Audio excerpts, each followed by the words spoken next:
Welcome to the typical Skeptic podcast, where we dive deep, you decide.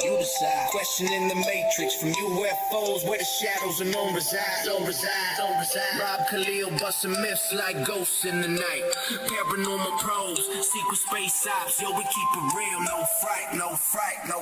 Typical skeptical, seeking, never sleeping on the lies. Aliens, Anunnaki, black ops in disguise. From abductions to ancient scripts, we flip the script wide. TSP style, mile after mile, truth can't hide. Hold up, TSP crew assemble, we dismantle the fable. My lab's targeted souls, breaking out of the stable. Dogman howling, Bigfoot prowling, cryptids in the mist. Mandela the fifth, twisting reality, can't resist the twist. Soul trap snapping, reincarnation mapping, holographic dreams. Near-death visions, out-of-body missions, waking up the teams. No censorship here, we fear no elite scheme. Conspiracy kings, ringing bells, hear the freedom ring. The skeptical seeking, never sleeping on the lies. Extraterrestrials, interdimensional highs.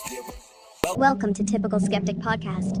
Be sure to like, subscribe, and turn on notifications.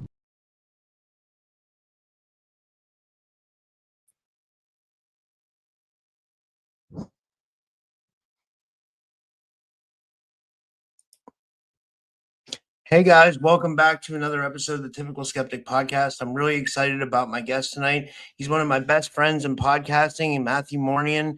I wrote fan favorite Matthew Mournian returns for another wild night of fun conspiracy news, spiritual warfare, timeline shifts, multidimensional insight, and live tarot readings for the audience. We'll begin by breaking down some strange development news in the world of conspiracy and this community we find ourselves in. Then Matthew will open up the multidimensional tarot and take questions from the live chat. So a little bit about Matthew. He does energy clearing. He's a healer. He's a medical intuitive, and he's a multidimensional tarot reader.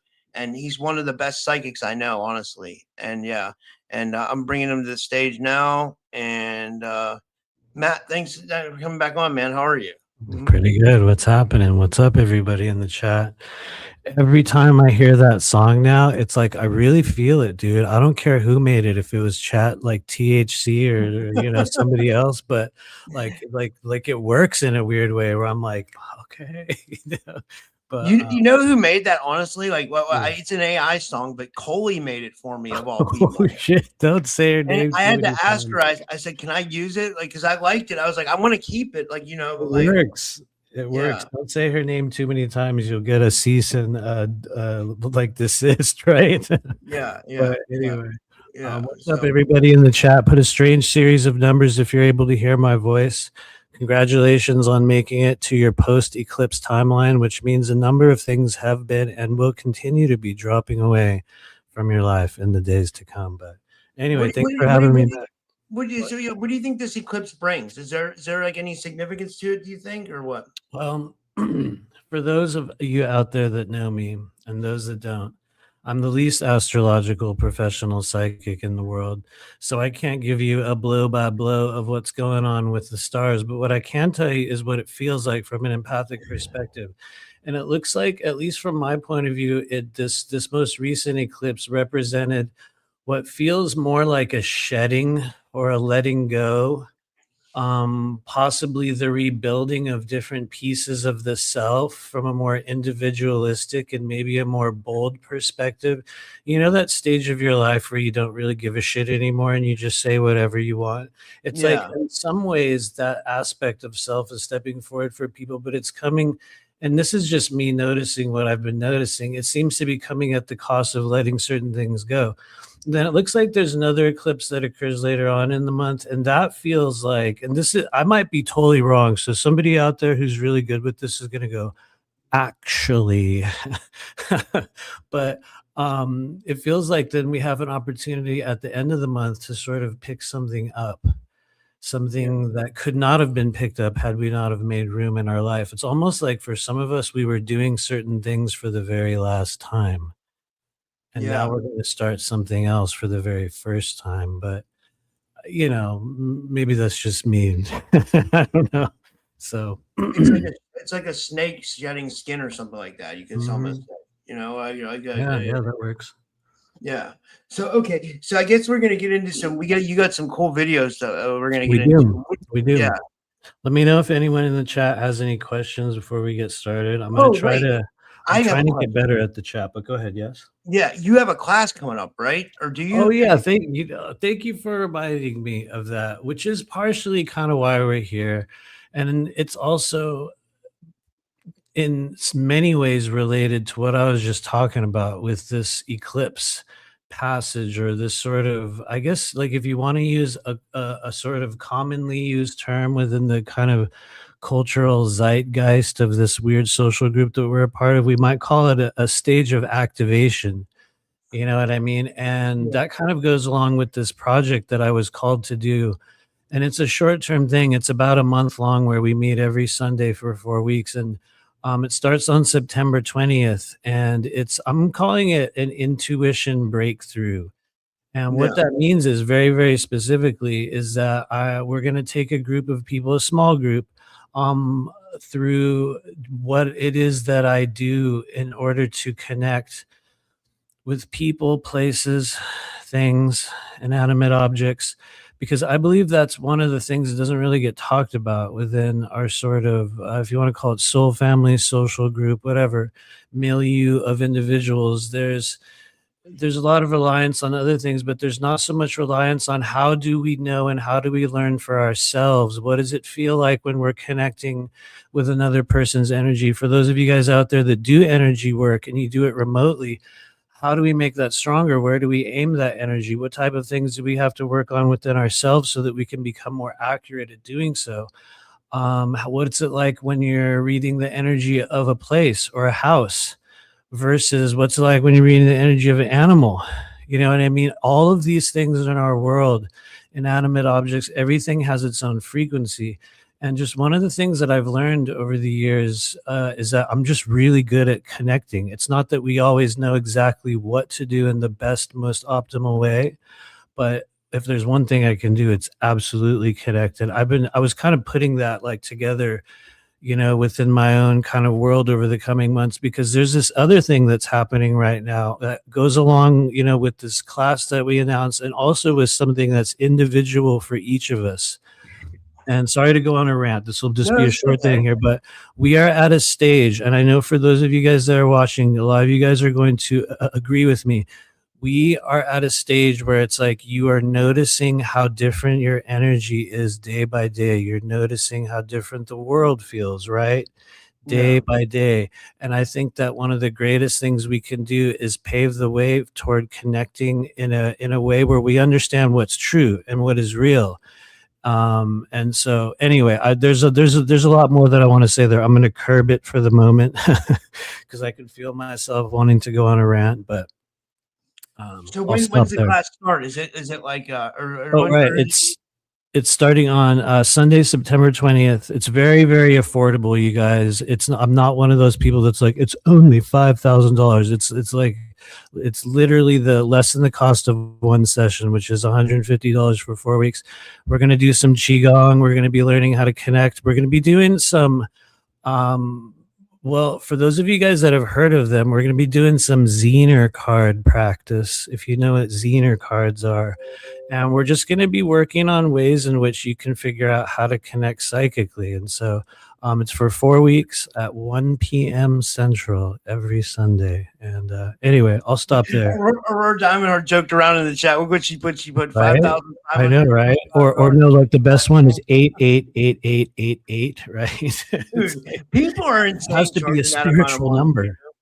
Anyway, I'm sorry. Go ahead. People are insane charging that amount of money. You know what I mean? Like it's like Yeah. I can't believe they I don't know. Honestly, if you can, and if you're within, I guess, a group or a place, an industry, a place where people expect to pay that much, that's a different story. But I don't know. I've always tried to keep things accessible, like on like a realistic level. A lot of people say we undervalue a lot of the stuff that we do, but so yeah, it's me and 12 other people. We're probably going to go past 12 because we've almost filled it already. But Yeah, anyway, yeah, we'll pause there. yeah. It's been crazy, man. A lot of crazy shit's going on, and I don't know. It's like we're in weird times, So it might be perfect time for like something like that, It really is. Like, we need to be able to know. Like, I realize I keep saying this over and over again, but we're in a world right now in which the government, quote unquote, is giving us disclosure, quote unquote.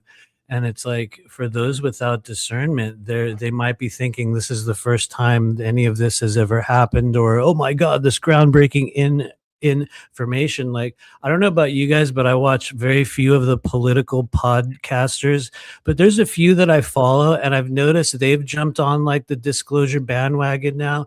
But it's funny because they're talking about it as if it's the first time it's ever been discovered ever. And it's like, turns out there was this thing.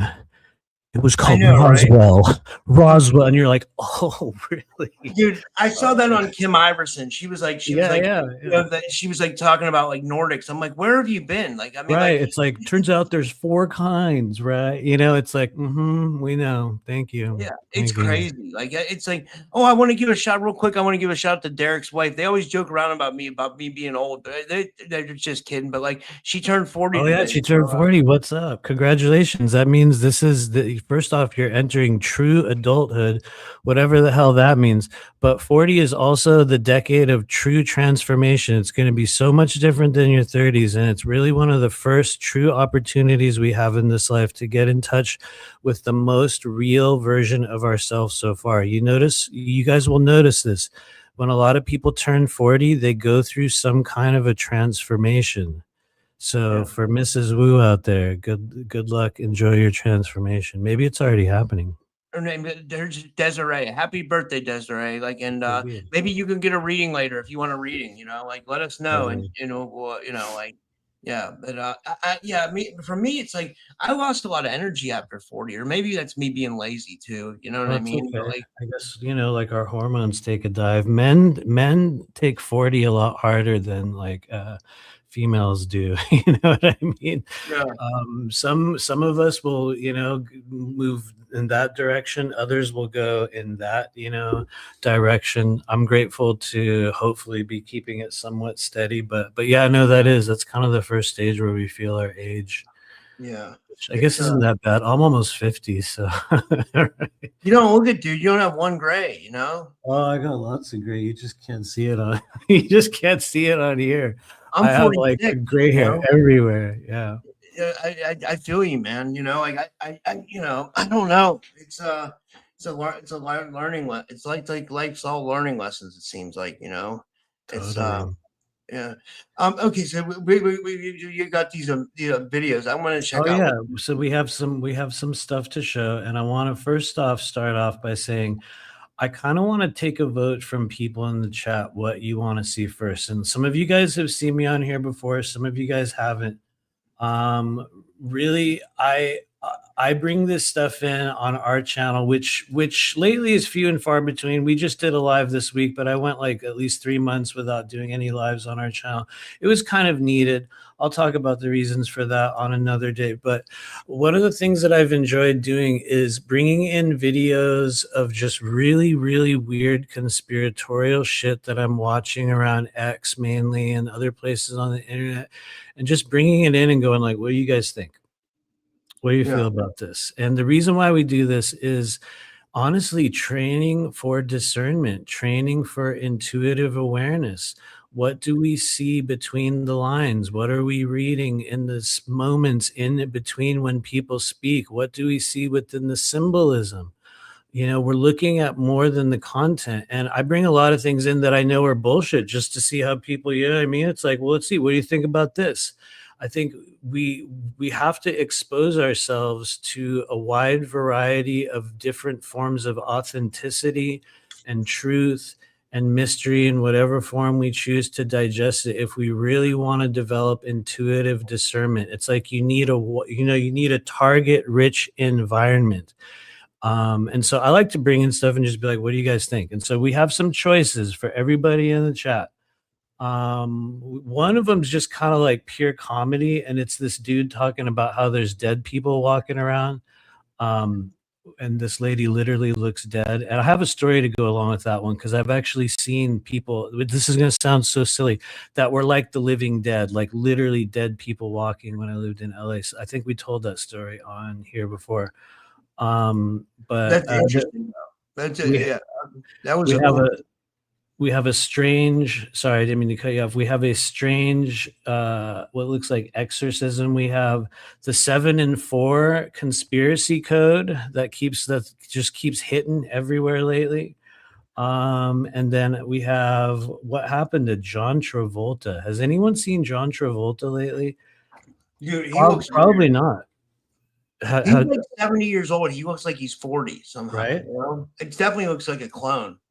I feel like he went under the radar, whereas what's his name? Oh my God, I can't even think of his name now. Jim Carrey was all out in the public eye, and everyone saw the fakeness of whatever happened with him. I feel like a similar thing happened to John Travolta recently.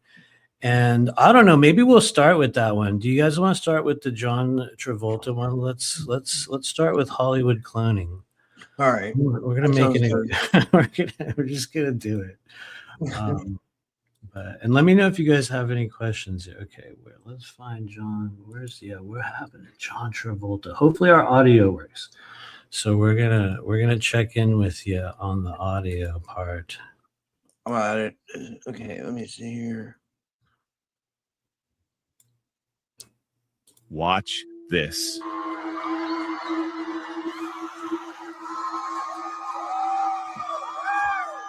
Okay, so I'm going to pause it really quick to give everybody out there some context. The old people you see on stage are his co-stars that are still alive from the movie Grease. They're all in the same age group. Okay, ladies and gentlemen, here we go.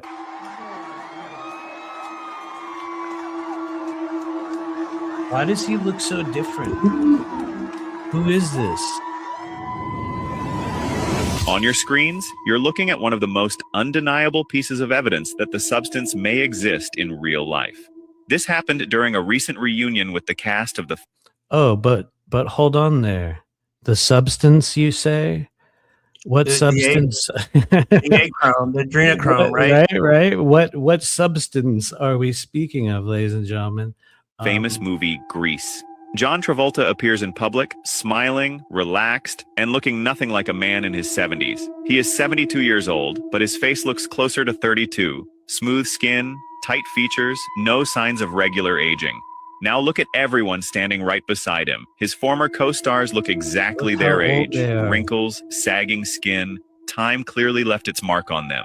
But Travolta looks... But you guys, that's age appropriate for our 70s, right? Like the people on stage look age appropriate for the decade that they're in. They don't even look like degrade. You know what I mean? They're not like deteriorated. They're all mobile. They're walking. They're smiling. They're communicating. Looks untouched, preserved, almost reset. And that's where folks start asking unsettling questions. This isn't makeup. This isn't lighting. And it's far beyond regular cosmetic procedures. The difference is too extreme. Too clean, too precise. Many now believe this is proof that something chilling is happening in Hollywood. A rumored treatment that doesn't slow aging but totally reverses it. If this is real, then what we're seeing isn't luck or genetics, it's access. And if some have it, others don't. Which explains why the gap between celebrities keeps growing wider and more disturbing every year. Watch this. And so here we're gonna let it loop silently. Go ahead.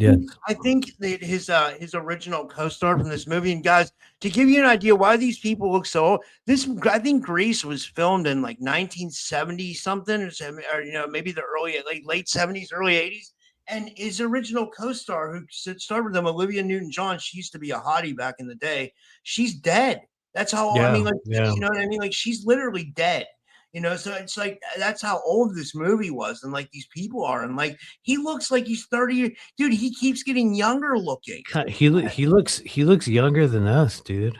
I Okay. know, right? And who is that guy right there with that little hat on? Which version of him is that? You know what I Did mean? he get a hair transplant or something? I guess because like he's bald in there, and now he has hair here. I don't I feel like understand he it. got a body transplant. Yeah. But here's my question for everyone out there, and also for you. First off, because I know you talk to so many people all the time. What have you heard about the age reversal stuff? Because I've heard talk in the past year about how there's even the pharmaceutical version of it now. But like what have you heard? I mean, I hear all this ESSP stuff all the time. Like, of course, about like them be able to age reverse people, but maybe they have some kind of like weird chemical or something that people. I mean, we always think it's the achrome, but it could be something different. It could be, I mean, fuck. I mean, he may have access to like med beds or something, or some kind of weird technology that like nobody has. I don't know. Like, I mean. Are there other celebrities that are like looking like him too? Or like, Well, I would say Jim Carrey, obviously was a big one. But okay, here is the question. How come some dudes like John Travolta are 70 years old and look younger than us, but then you have, what is it, Kelly Osbourne, who's like literally the Walking Dead? What is the difference? To me, the sort of Kelly Osbourne side of the cult, that's the adrenochrome side more so than the other side. I'm not saying that like one is and isn't, like the other isn't, because I don't think any of us know the real truth behind like whatever the technology is. I think a lot of it has to do with the use of just young blood. Personally, that's the feeling I get from him is young blood. However, for those of you guys that remember the work of the late, I don't know if you would call him whistleblower, William S. Tompkins. You remember William Yeah. S. Tompkins?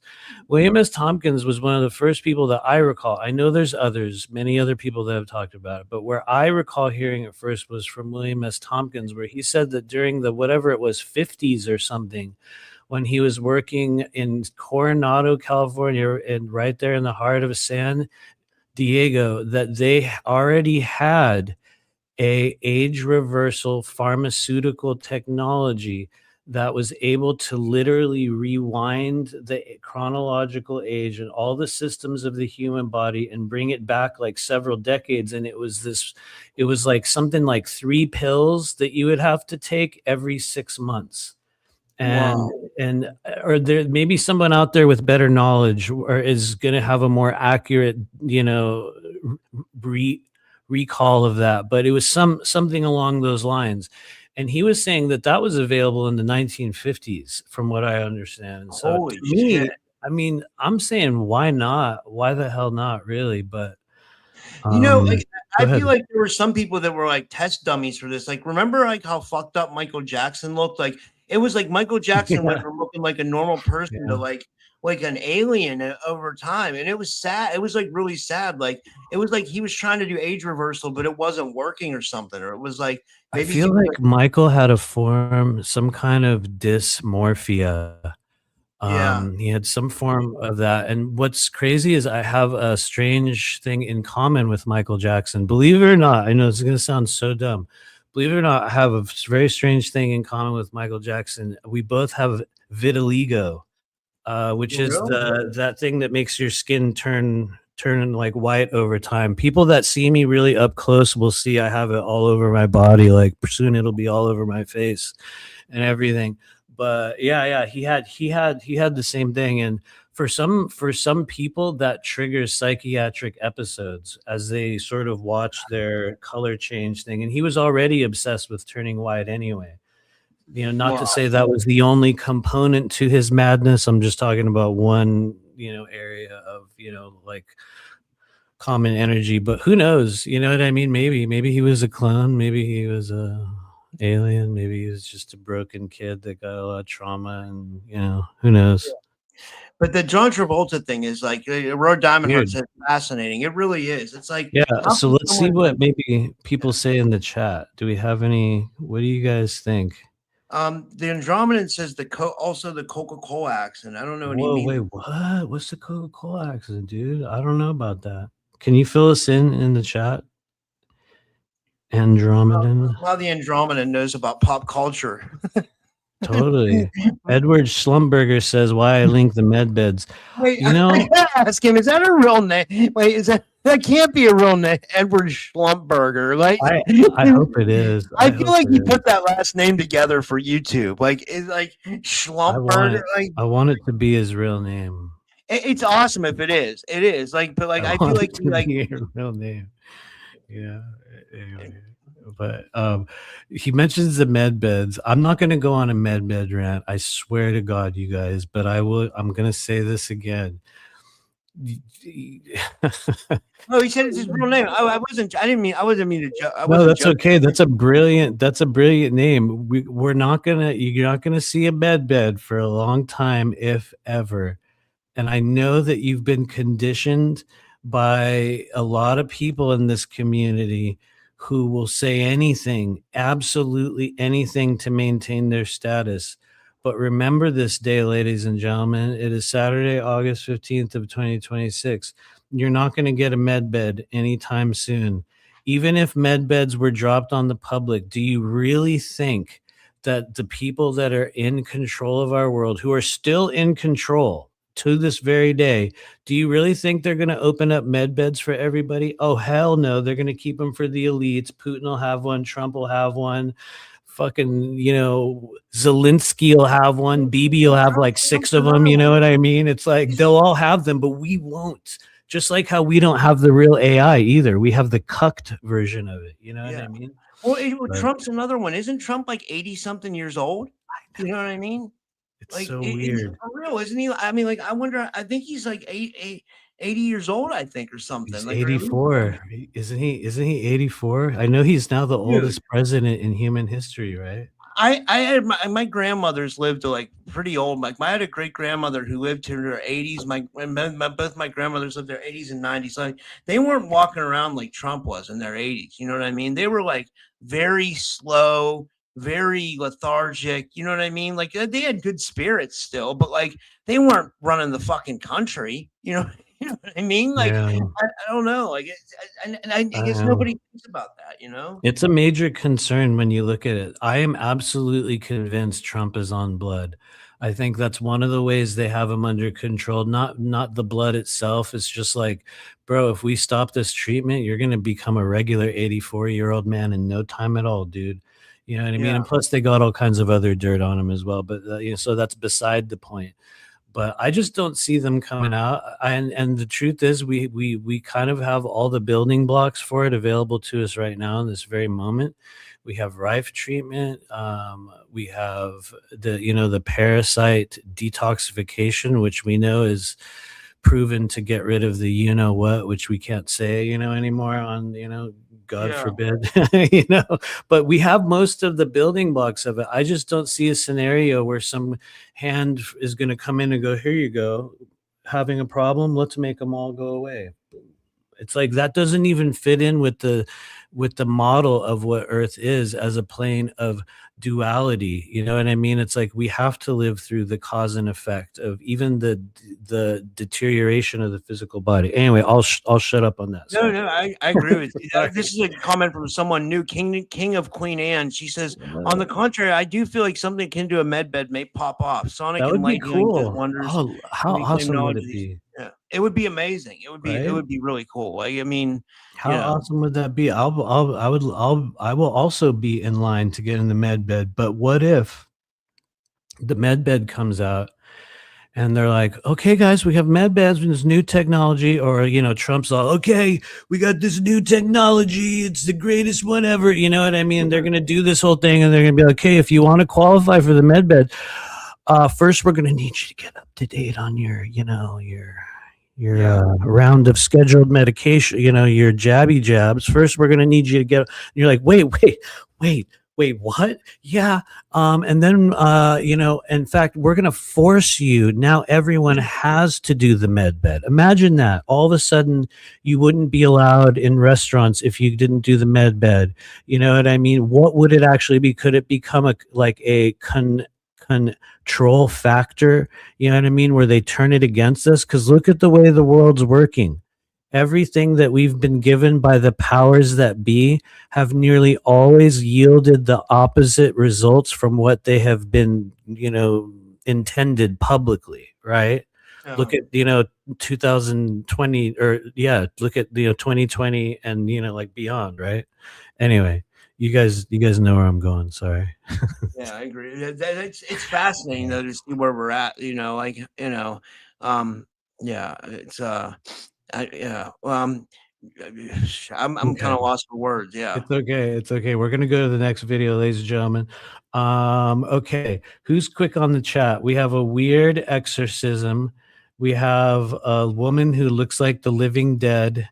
We have the 4/7 conspiracy code lining up with earthquakes in Venezuela.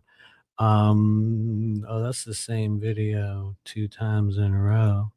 Oh, and we just saw John Travolta. So let's hear it. Anybody have any I like the 4/7? What? yeah. I want to see the 4/7 as well. 4/7?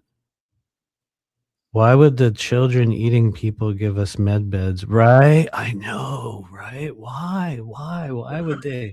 Here, let's make all you guys stronger. It's like we're gonna cure all your problems so you won't be weak anymore and docile. Like what happens then? Do all your implantation layers and all of the, weird shit that they've placed in your body your entire life through like weaponized food, do you really think they would willingly like be like, well, let's just dump all that out now? That's over. That's over.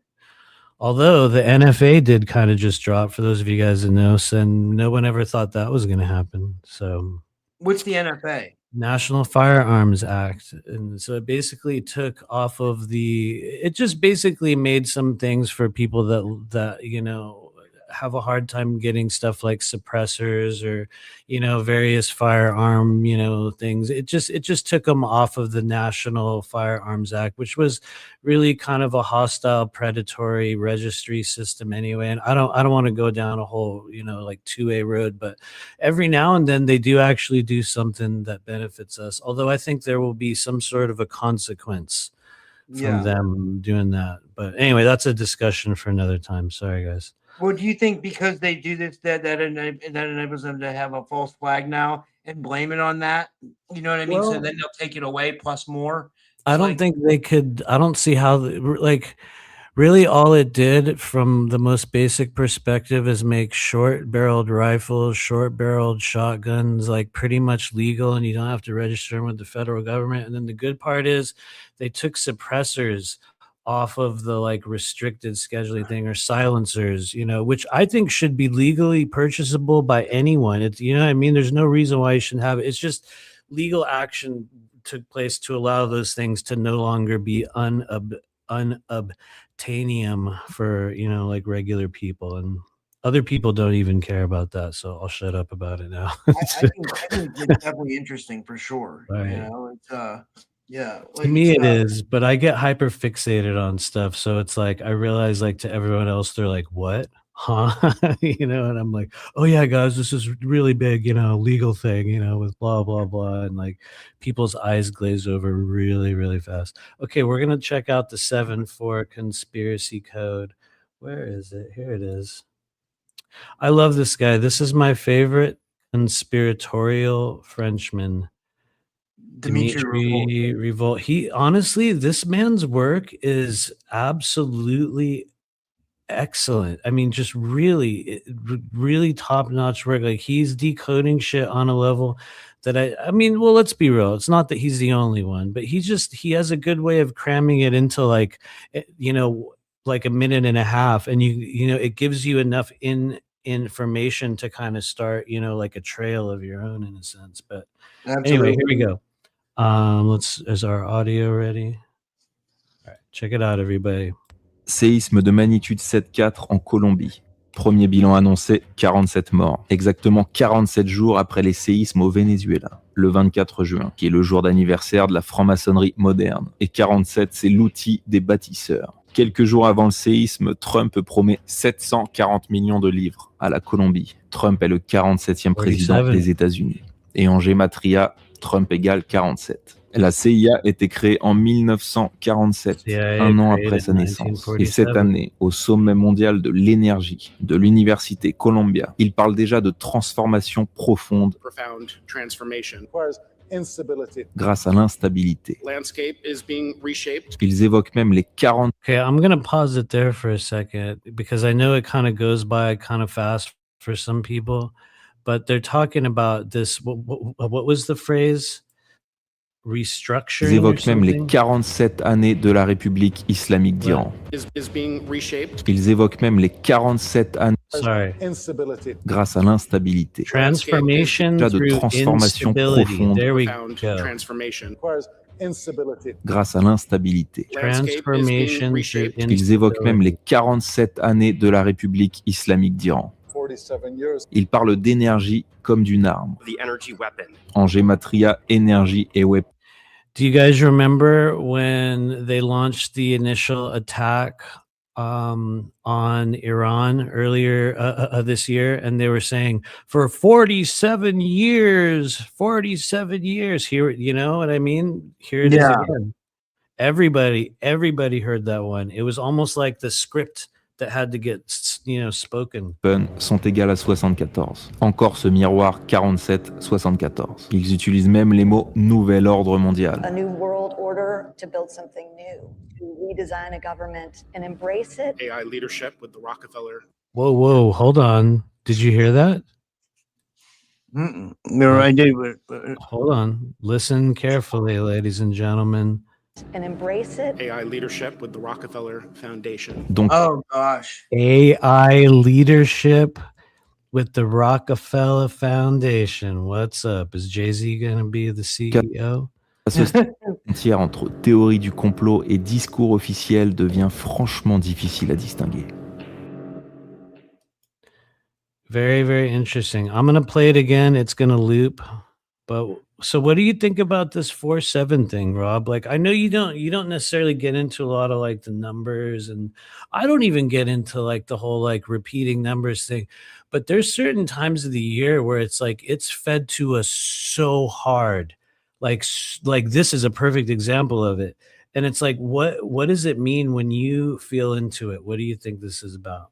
I also think like 4 and 7 is 11, and 11 is a master number, right? So Yeah, maybe that has something to do with it. I don't know what. I mean, I'm like, if I'm trying to think, guys, what do you think in the chat? Like, I mean, because I do, I'm not real big in the numbers, but I do find it interesting. I find the number synchronicities. Like, I always like, get excited when I get like a 2-2-2-2 or a 5-5-5-5 or something like, like if I always feel like I'm somewhat on track or something, but like, I don't know. Like, I mean, I wonder why they'd be reusing 4-7 and 7-4. What do you guys think in the chat? Like, let us know. Like, I think in a sense, it's kind of he is explaining it from a very basic perspective.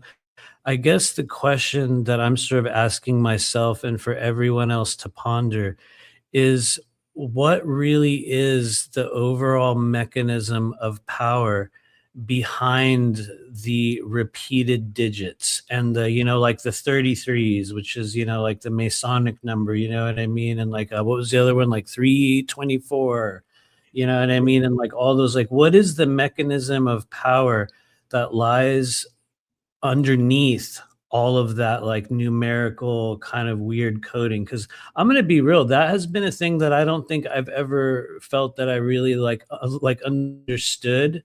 It's been cool to watch. It's been interesting to see the unfoldment of all that and to show like, like the repetition of such.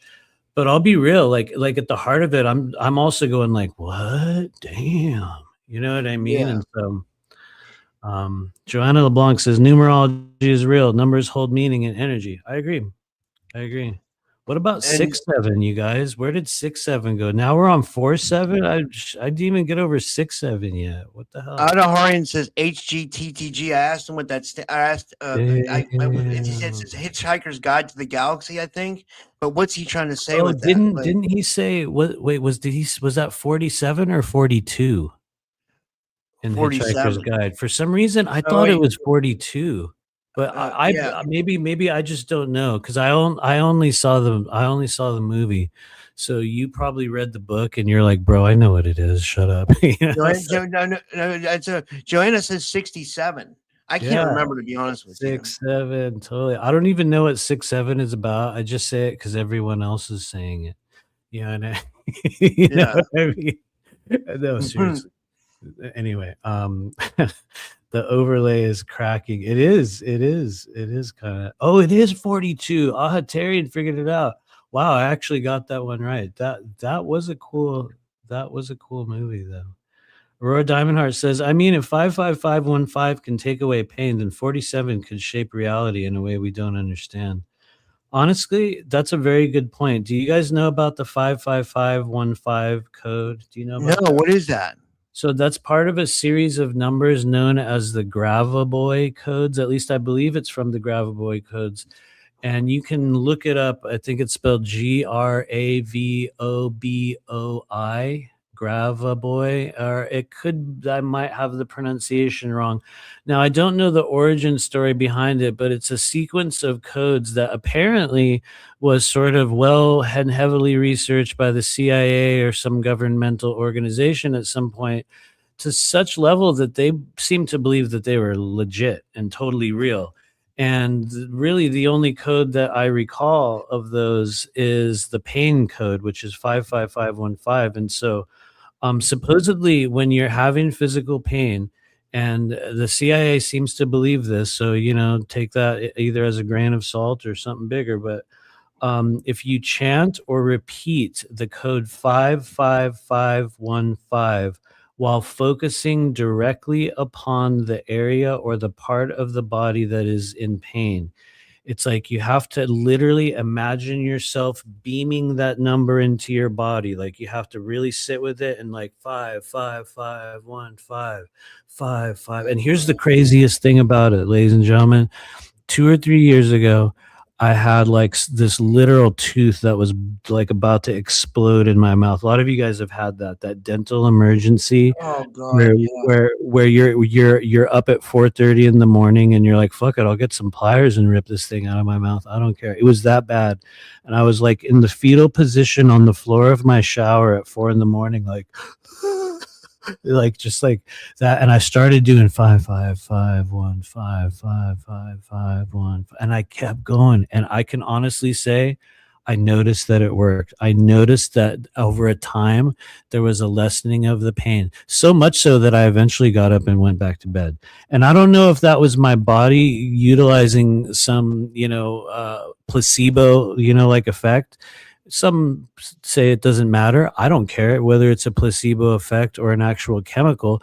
The idea was that there was an effect and it actually worked. So I can say that at least that one works.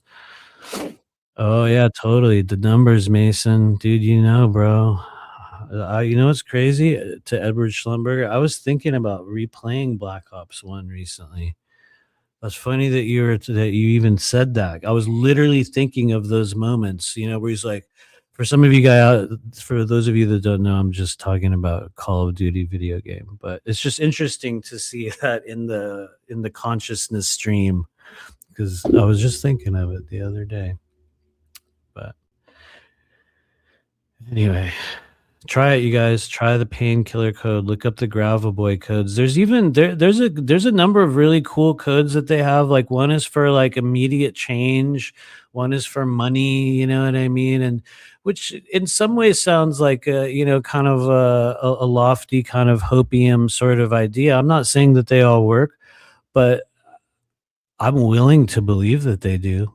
Yeah, absolutely. I'm like, what that makes me think of, dude? I was just trying to put this together in my head. If that works, what does that mean about the matrix we exist in, and like this reality, and like the true meaning of like what like binary code and like are we code? Or, I mean, is this like a holographic reality that has like a very physical feel? I told you about when I did DMT and I was coming off of DMT and like everything looked holographic and like, dude, I know Did I've you talked do the about that. thing with like the laser where they shine the laser light on the wall and you see the color? Dude, that's hilarious. Yeah, I saw that they shine the laser and they put their eye right up to it, dude. Like, Yeah, I I'm don't like, know if you're I gonna would lose put your the eyesight, laser on bro. my eye, but I would definitely shine it on something. I don't Yeah. even do those kind of that stuff anymore, but I would take it again just to see if I can see the codes. But in at a previous stage when I was doing a lot of DMT in years past, absolutely. Even on mushrooms, I've seen like like what they call the machinery of the non-physical realm. It's very much there, and it's not like a collective hallucination. People tend to always see it because they're coming across something that's literally there, I just like like what Nothing Defined says here. He says, if you want to know the secrets of the world, look at frequencies, vibrations, and energy. I agree with that. One thing yeah, I've noticed throughout this time where I've had these entity attachments, and like, not to sound new agey, but and I talked okay. about this too, but like they say, like the higher your frequency is or the higher your vibe is, the less things can attach to you. I think there's some truth to that because I I do notice like believe when it. I'm in a worse mood, things can attach to me but easier. It's weird. Oh It's yeah, like you're not in a worse mood, but like when I'm like visibly like hostile, upset, or like very like down, depressed, like upset about a girl or something. You know what I mean? totally. Yeah, Yeah. yeah. It I lowers don't our know. frequency. Sometimes that sounds overly basic and childish because people throw that talk around so much. But the Yeah, reality is it is literally true.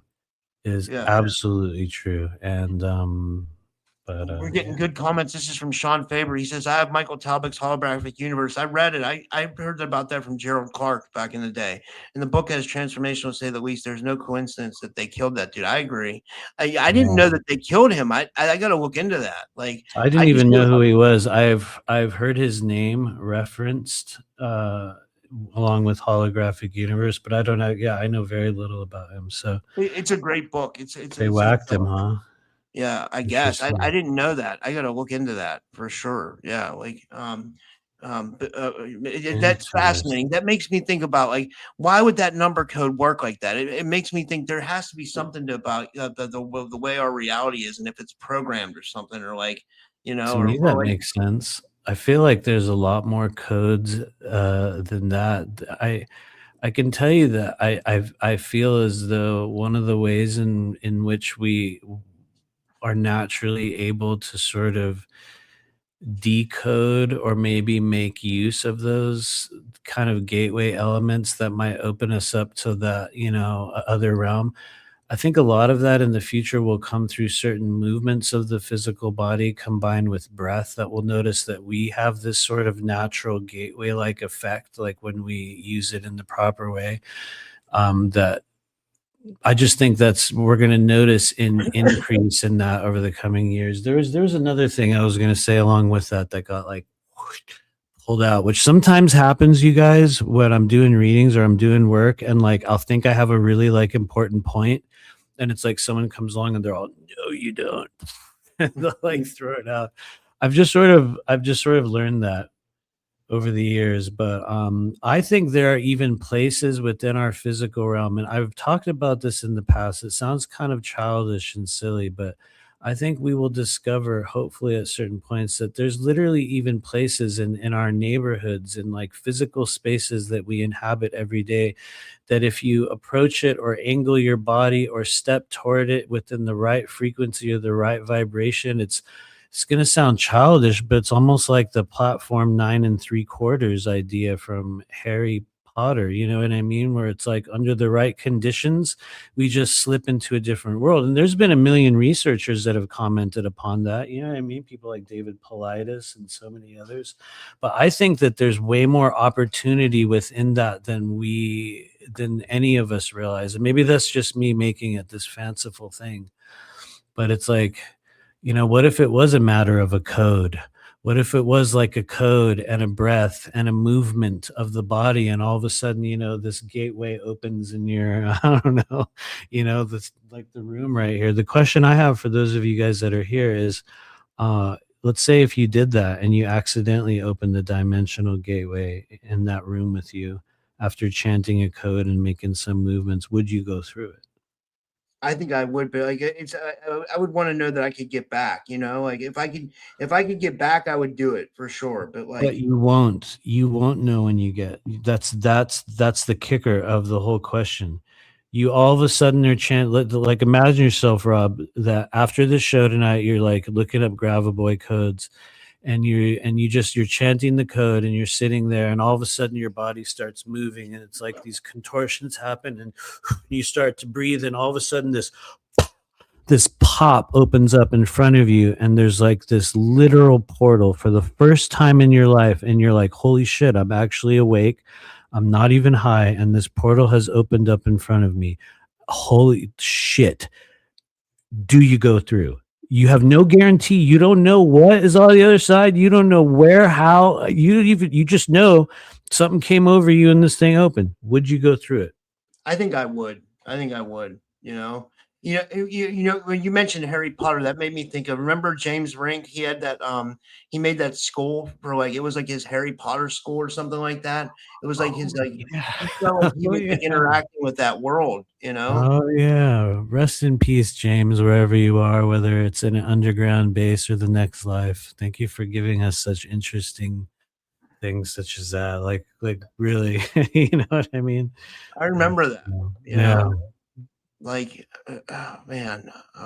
But these have been really good videos so far, man. Like they're really like. Thank you. They're We have one more. We're just gonna do one more, and then we're gonna do some readings. Oh wait, let me just jump on this comment really quick. I've never seen this show, but Aurora Diamond had a good comment. The show the OA goes on that premise. Movements and breath with a group opens a portal. It's crazy. During the time of my life, I guess when that show was on, it was like something was showing me that within the work that I was doing. And that was really in the early stages, I think, of me doing this work. But it was like almost like this knowing came across. And I had no idea that it had anything to do with a TV show. You know what I mean? I've still never seen a single second of it, but it was like some sort of like this breath, and there's these kind of like movements that people would do with both arms and legs, and you have to like breathe and press energy out of your body.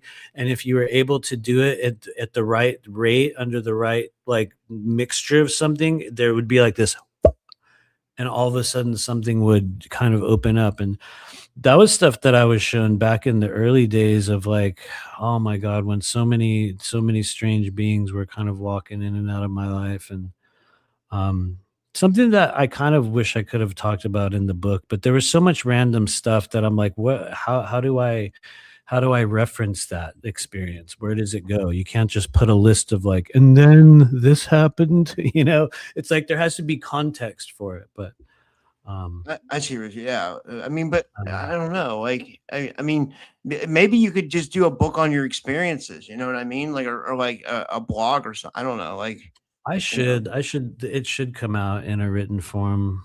I feel like when I'm in my 60s, I'm gonna write a book about the 90s and the experiences that I had when I was in like the whole heroin scene and just everything that went on during that time of my life, because it was like stuff that, oh my lord, you know what I mean? They definitely it's like a whole other can of worms, but it needs to be a book. But anyway, that said, since we're kind of on the subject of, you know, the subject of life and death and whatnot, let me just switch over to this. We're gonna watch the last video here, and I'm gonna preface this with saying, first off, I have not watched to the end of this video, so don't worry. I don't think there's anything copyrighted, but I have not seen the whole thing. So we're gonna watch it together. It's only about a minute and a half. However, the reason why I'm showing you guys this video is because I encountered people that were exactly like what you are about to see, but far worse. And some of you guys have heard me tell this stupid story. I say stupid because it is kind of dumb, but I believe this was in this was summer or the end of 2017, maybe early 2018, and I was hired by a very, we'll say, sanctimonious, toxic, rich woman to do readings at her birthday party. She was addicted to psychics, literally would spend $1,000 a day on a psychic. And I know because Holy one shit. time she spent $1,000 a day on me, and I was like, what? And it was just like it's just absolutely addicted to psychics and like readings. And she hired me to do her birthday party, and she said there would be all these important people there, and I never cared about that. But I got to her house, and the first thing I noticed was that she had an outfit that she wanted me to wear, complete with this swami kind of like Sikh turban thing. And unfortunately, I made it weird from the start because she was all, Matthew, you have to put this on. It's so amazing. You look so good at it. And I was like, I'm not going to wear that shit. Absolutely not. There's no way. Absolutely not. And she was like genuinely offended. She's like, oh, you won't wear it. So I literally wore the hat in front of her for like a minute and then left the room and took it off and never put it on again. But the important part is during that party, there was all these people there. I actually, I not met, but I sort of met the son of the Shah of Iran was at that party. Shit. Yeah, no, for real. I didn't know who he was, and she was all, "Do you want to meet so and so? He's the son of the Shah of Iran." And then I walked in this kitchen, and there was this dude with like black hair and all these dudes around him wearing these nice suits. And she was like, "Hey, like whatever his name was, don't you want a reading with Matthew?" And the guy looked at me, and he literally went, Whoa. and just like was like, get out of here, dude. And I didn't care, but there was all these like toxic, rich, important people there. And during the dinner that they had, this is the important part of the story. There was this group of really old people that came in the door, and they had like not handlers, but like nurses with them. You know how, it was like a bunch of Filipino nurses or something like that, like these, I'm saying this lovingly because you guys know this is an archetype, the type of people that have like the immigrant caregivers, you know what I mean? It was like super rich with these people that just follow them around and like, but these people, it was like they looked like they were already dead, and they moved like, and they were eating food, and the woman would take and like hold the fork for the old man, and he was like, holy shit. and I looked at them, and it was like they were literally already dead. And the feeling that I got, and I know this is just really just some fanciful stuff, you know what I mean? But the feeling, the impression, the vibration that came from them was that the original host of the body had died, and that there was something else inhabiting them. And I got to admit, it didn't even feel like they were evil. It wasn't like zombies, like rotting, like trying to grab your flesh. It was just these like people that were literally the living dead, hanging out at this party of ultra rich Hollywood people, like literally right in the heart of Beverly Hills. There was all these other people. There's a bunch of stories I could tell about that event, but I won't. It doesn't matter. But I'm going to show you a video now, ladies and gentlemen, and you're going to see the type of people that I'm talking about, because this is one of the first times where I've ever actually seen a very close depiction of this, whatever this person is. And the people that I saw were actually more dead looking than this, which is going to be hard for you to believe. But I'm just being real, dude. Like, I mean, granted, that was almost a decade ago, and I'm still talking about it. So obviously I was deeply affected by some shit. You know what I mean? Okay, so we're going to watch this. Okay, guys, get ready. Here we go.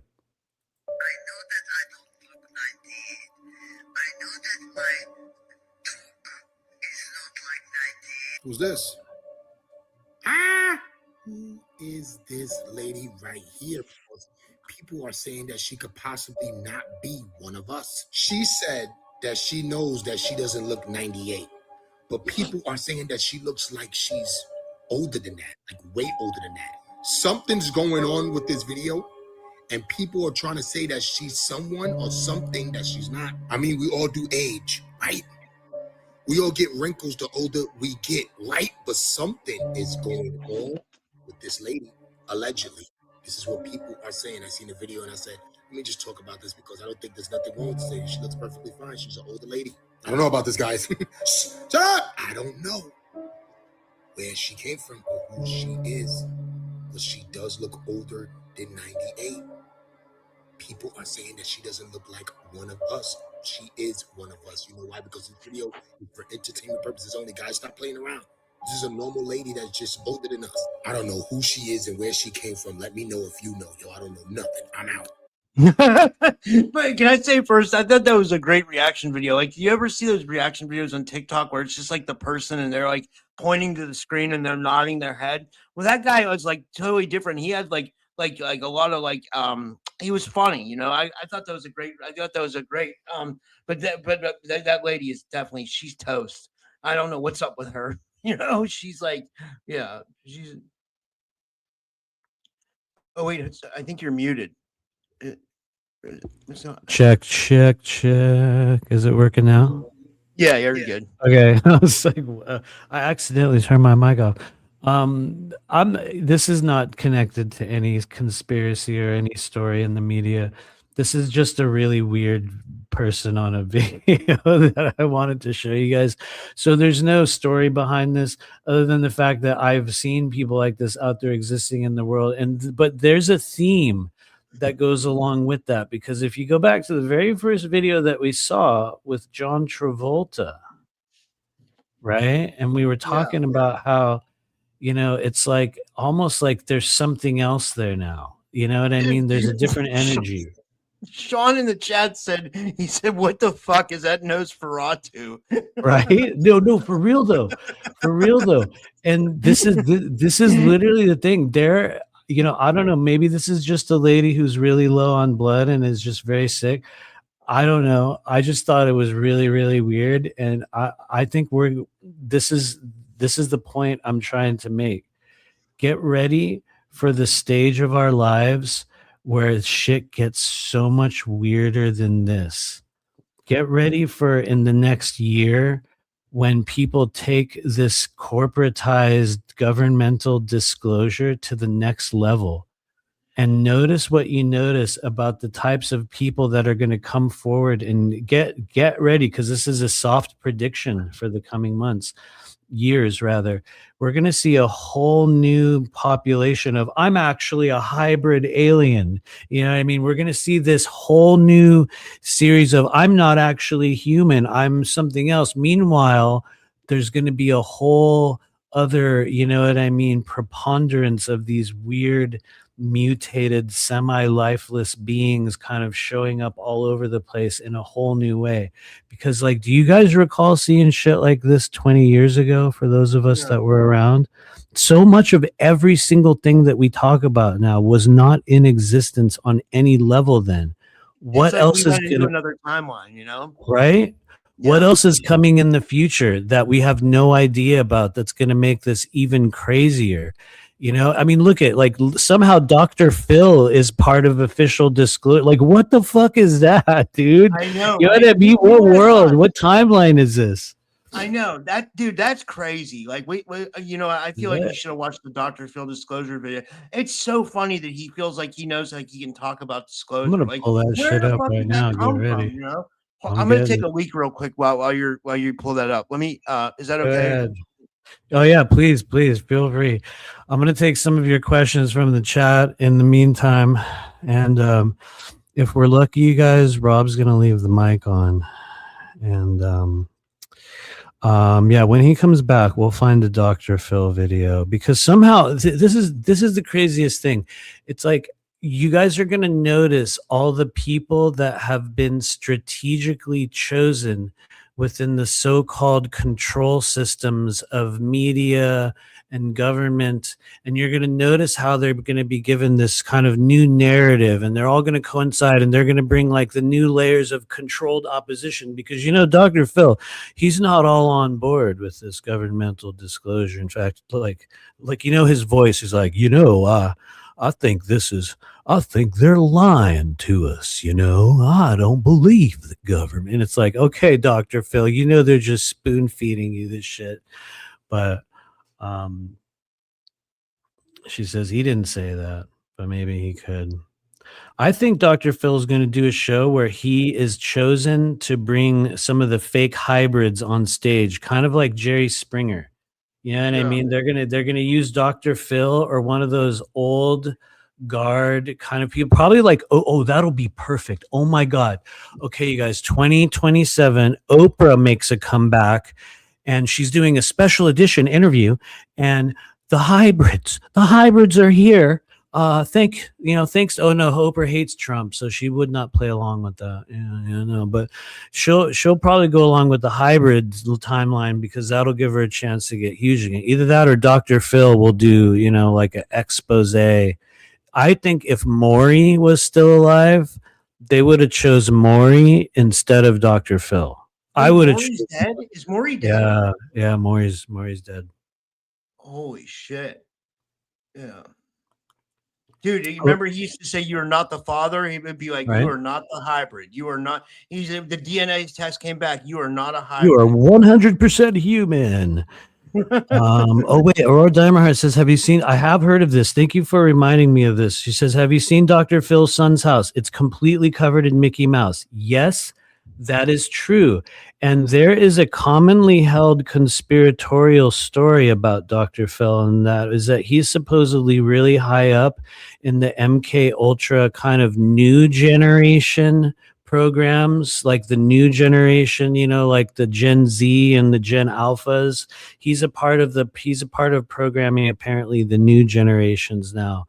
Which could very well be true when you see, you're like, I see your son's really into Disney. He's got that Mickey guy everywhere.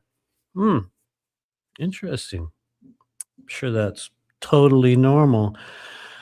You know what I mean? I had Matthew from Forbidden Knowledge News on earlier today, and he was talking about like gate programs and SRA and MK Ultra, and he said he was talking about this lady Juliet Engel, like where she said that she's like heard about these rituals, like literally going on underneath Disney World, and like that they would like scout for people, like and shit, and then he said, this was hilarious for some reason. He said, like, she said she summoned an entity or something, or somehow this entity showed up and it was just dancing around the room. Like, what was this?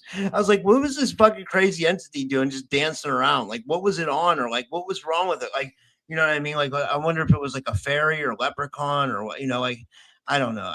Honestly, I'd be willing to believe that. I know that sounds kind of childishly dumb, but like the entity dancing around.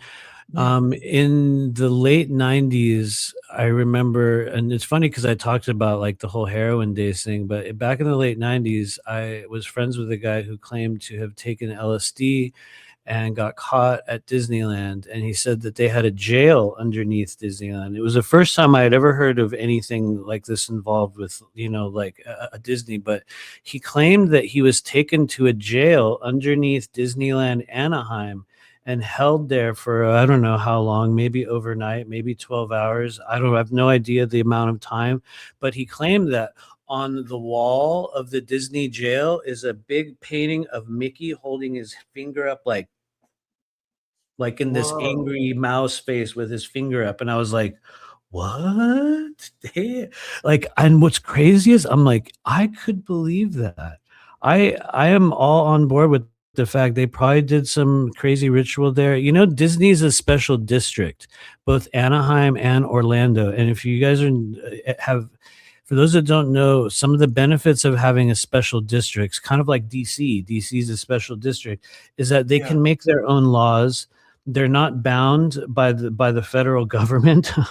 Well, I mean, to a certain extent they are, but they're able to create their own laws and essentially adopt their entire own kind of mini legal system within their sort of special districting area. So the reality is there's absolutely nothing that would legally stop Disney from actually creating a series of tunnels. And I know we already all know they're real. It's like, one of the oldest stories out there, but I believe it. I'm sure they summoned some demon and it was dancing around blood drunk on, something, why not?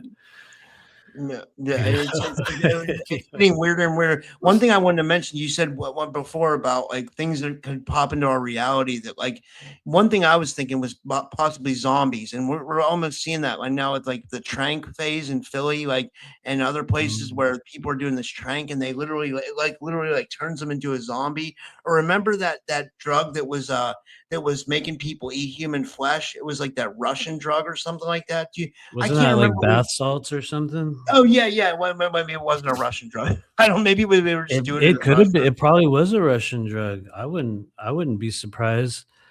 Yeah. Um, I So remembered the whole trank scene too. There was actually a trank scene in the early '90s as well. for It's just, real? oh yeah, absolutely. It was called Crocodile or Oh, dude, Crocodile, that's or it that was dude. it was also That's the called it drug. was also called Gator Blood. That's the Was the drug that name. was making people eat the crocodile. That's the shit, dude. That's Well, yeah. That's the wicked. only version of that I've ever seen was it was like it looked like it was a mix up of like a synthetic opiate. It was like synthetic opiates, and which is interesting because we're talking about like early '90s in the heyday of fentanyl. And what's crazy is during that whole kind of subculture during those days, everybody was on fentanyl, and none of them behaved the way that people do now. Meaning Yeah. that there was none of that. I had never seen a person fold, like the way they do on these drugs now. It leads me to believe that it's a completely different substance. Oh yeah, dude. You know what I I get it. mean? I can comment on that. Like when I was in my opiate days, I used to do oxycontins, but another thing we used to get is we used to get the fentanyl patches. And anybody who's Mhm. an addict knows about this in the oxy days. Like they would be these patches, and you cut them into strips, and we would put them in our mouth, and and it Mhm. was, dude. I know exactly. And all it did was it got me high, like oxycontins did. Like I didn't do Yeah, anything you crazy, like didn't. You definitely didn't go into the, yeah, absolutely. It was a strange time. I don't know how we went down that road. yeah. It was a weird off ramp, but anyway, I think we're probably going to see a bunch of weird new drugs like injected into the social scene over the coming years, kind of like what was prophesied in, I think, RoboCop 2. Was that RoboCop 2 where they had the drug nuke? Do you remember that? You remember nuke, and they I stick it can't inside of their remember. neck and it's like nuke, you know? And but like look how much from those movies of that era came true. You remember Omni Consumer Products, OCP, the Yeah.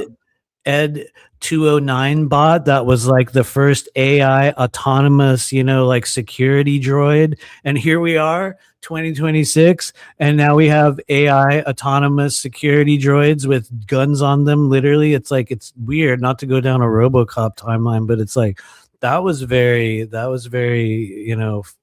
what's the word for telling, I guess, in a Yeah. sense. Absolutely. It's weird. It's Yeah. oh yeah, man. Like I don't know. Like, it's Anyway. I well, have just really quickly because we're gonna like if you want we can start doing readings in a moment. For yeah. anyone that wants to put your birthday in the chat, it's not for the reading purpose. I'll tell you what day your food holiday is. We've done this on other lives.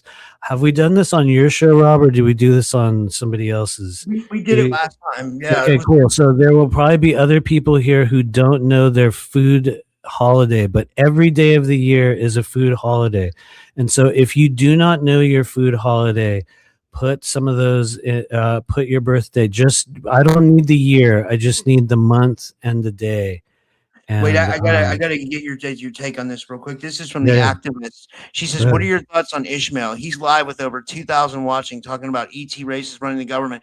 I'll tell you this. This is honestly exactly what I talked about with Chris Matthew earlier. It's I know I saw like mine, it. Chris's, Matthews. Like, why are we not getting 2,000 people? Like, there's nothing special about Ishmael Perez. I don't think he has the magic code or he's some magical person that he gets all these viewers. Honestly, like I think that's like some kind of like controlled. Yeah, and I mean that's very conspiratorial of me to say that, and I don't know, but I mean, I just don't see what I don't know. I don't know. Maybe I feel you, I mean, man.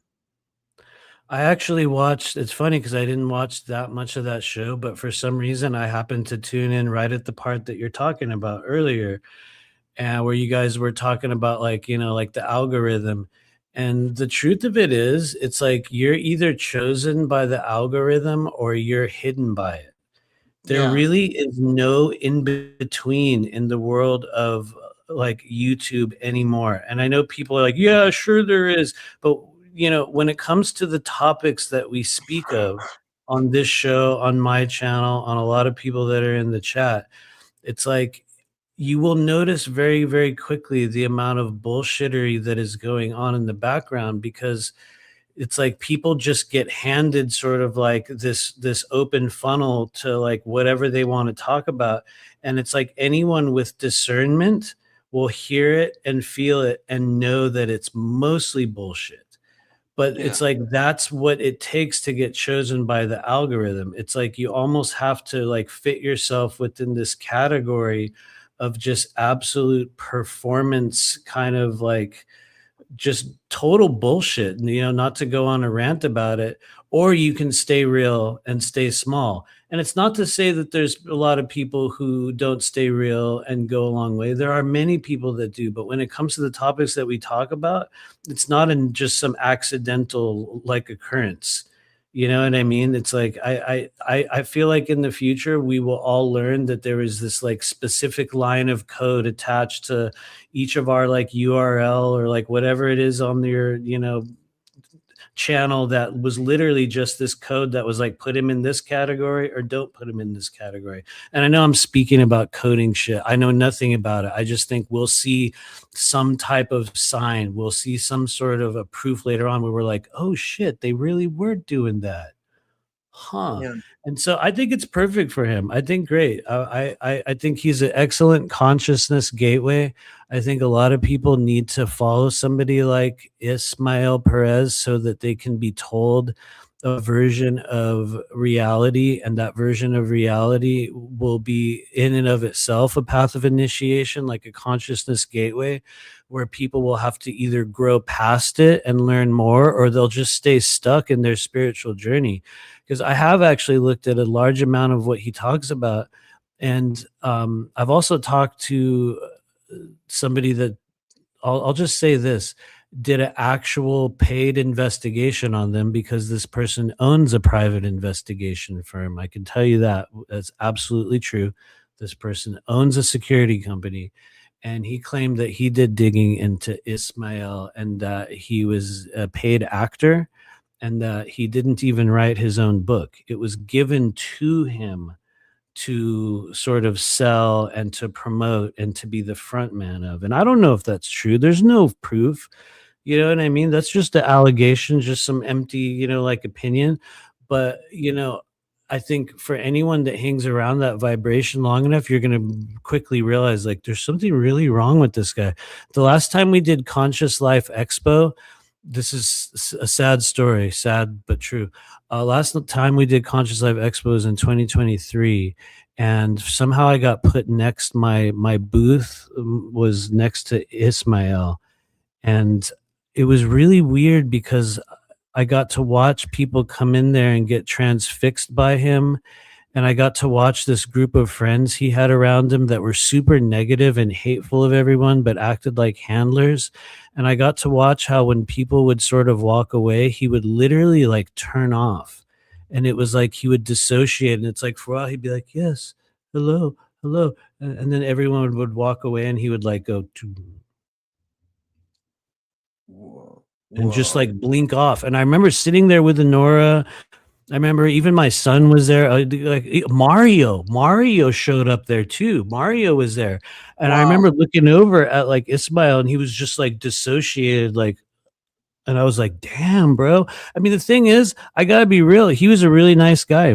He was very personable. I talked to him multiple times. He was very pleasant, kind. He didn't come off as egotistical. He didn't seem like he needed to be bigger than me, although he's like a foot taller than me, you know what I mean? Because he's like 6'6" or something, but it's like it was just weird. It was weird. It was like there was kind of no person underneath.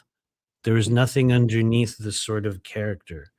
And I don't know. That's just my opinion. Weird. I'll shut up. It makes me think. It makes me think. Like, yeah, it makes me. I don't know. It's that's scary. You know, it makes me. What is he? You know, is he some kind of like a I don't robot or something? know.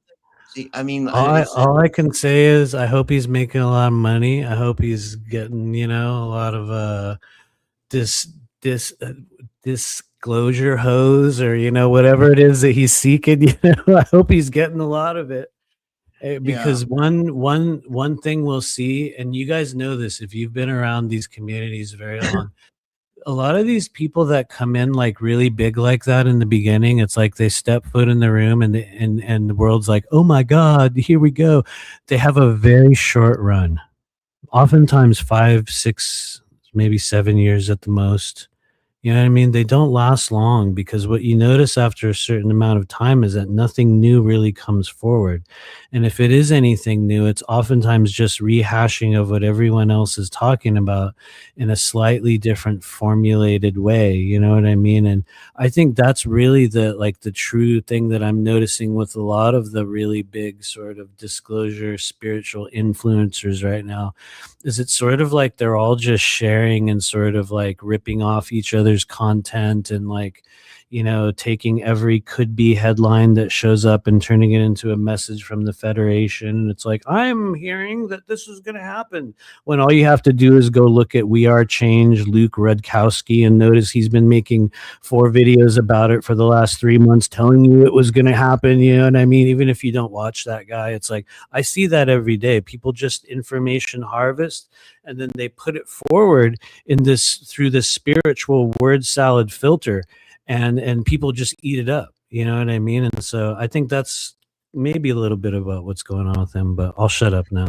I like that guy, Luke Rudkowski. I watch his stuff sometimes. I think he's. I watch him too. I watch him all the time. Yeah. I mean that in a good way. Some things he's really good at forecasting. Unfortunately, when it comes to disclosure, he's horrible. He's like, turns out there's a thing called the Nephilim. And it's like, I know, right? really? He's like, I heard, okay, you guys, we've just heard this about this new type of aliens, Anunnaki. And you're like, yeah, he's like 10 years behind, 15 years behind. Like, I'm like, yeah, good job. You figured it out. Good. That's exactly what what's star seed. Tim Iverson, Candace, all the political people that are trying to tap into disclosure, and Dr. Phil, That's how you know it's being corporatized, because now those people want it. You know what I mean? Unless you want to go into the Tucker world where it's like all aliens are demons, and it's like, oh, I guess we can go down that road too, right? You know what I mean? Like, that's a whole fun one. Yeah. Which I do think is going to be one of the narratives that gets pushed really hard in the months to come. When I look at where corporatized governmental disclosure is going, I think in the next 2 years we're going to see people like Dr. Phil probably doing fake interviews with fake aliens. We're going to see, a whole bunch of other wild stuff. And anyway, I'll stop. There's 2 Christian UFO researchers that I really like. I have L.A. Marzulli. I have him coming on next week. It's because I like to switch it up and have like different stuff. I really like L.A. Marzulli. I have to admit, I met him at Conscious Life Expo as well. Not that I really talked to him for any length of time. I just shook his hand and was like, hey man, I really love your work. I just did, like one of those things. But I have also really enjoyed him over the years. I'm not saying I agree with all of his conclusions, but I think he's been very consistent. I think he stayed true to what he knows. I think he's challenged himself in a number of ways. You know what I mean? I've just enjoyed hearing him over the years. So yeah. And then the other one I like is Timothy Alberino, which I've never interviewed. Oh yeah. You like him? You like his work? I think, yeah, I would say yes overall. I haven't seen that much of him. I've seen like snippets of stuff, and even as you're talking, I'm like, I might have him mixed up with somebody else. So I won't go. He was the guy who went down to Peru. He was on Coast to Coast a couple years ago. He went down to Peru to investigate the face peeler aliens, supposedly there was these aliens showing up on hovercraft, and they were disturbing the village. Do you remember that? The face peelers? What do you think those were?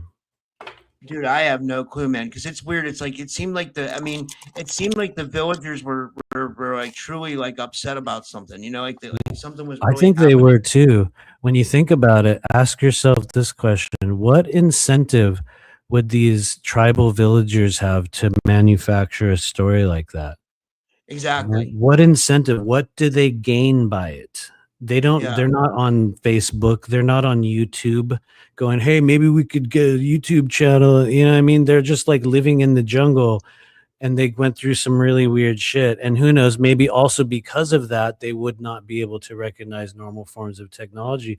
But based on the stories that we heard, to me, I was like, that was one that did stump me. When I felt into it, I'm like, I don't know, man. Feels like there's something going on there. It felt like a military angle, maybe even some of the chimera kind of groups or beings or whatever it was. There was something there that felt like it was actually happening. I also remember that this is a really cool thing too. I remember hearing this episode of Whitley Strieber's Dreamland, and Mhm. this was like 10 years ago, and there was this guy, I can't remember his name, but he was talking about alien abductions in Bali, Indonesia. And like, and what was going on was like these villagers were reporting that these like small aliens were abducting people, and they were like sometimes they would bring them back and heal them, but sometimes they would take them and people would never be seen again. It was a very weird dualistic like alien problem, like, and like, like, and the guy reported that they were in the jungle, and the one person, like, you couldn't wear colors in the jungle, you only Right. had to wear black and white, and he got bit in the back of the leg and he was like Yeah. vomiting and he almost died. It was a really cool story, like, I I don't remember know, it this was, actually. That's funny. They talked about this on Coast as well, I'm pretty sure. yeah, But honestly, am not surprised one bit. Yes, I do think Whitley Strieber kind of embellishes and is sort of a drama queen, yeah, but I think that he's also attracted and I think he had some real experience. Anyway, that's beside the point. I yeah. think that that's totally possible. Absolutely. I would not be surprised one bit. And I do recall that whole thing about you can't wear bright colors in certain areas because there's a race of beings that like somehow get triggered by it, or they would see you as a target or Funny though, something. right? Yeah. Yeah, and it's like somehow they're like, you can't wear this color and you can't wear that color, or they're going to attack you, which is funny because birds operate in a similar way. Birds kind of judge human character by color, and some people believe that birds have a form of synesthesia that allows them to see your energy in a color form, and that's how they know who it's safe to be closer to and who they can't be close to. And so, in a way, I'm like, well, maybe we see some similarities, possibly, Whoa, but.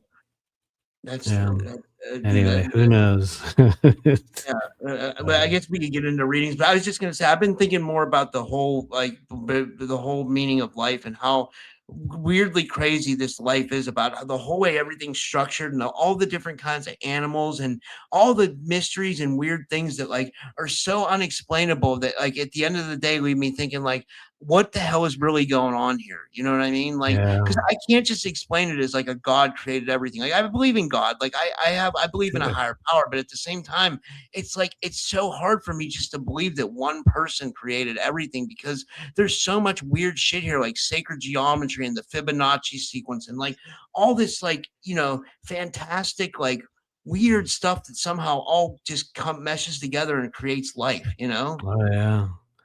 It's I love weird, it. right? I know I say this all the time, so it's kinda dumb. This will sound like a almost like a platitude, but I really do believe this. This is the greatest time we could have chosen to be born on planet Earth. We're getting to see a little bit of everything, even the possibility of end times. And Yeah.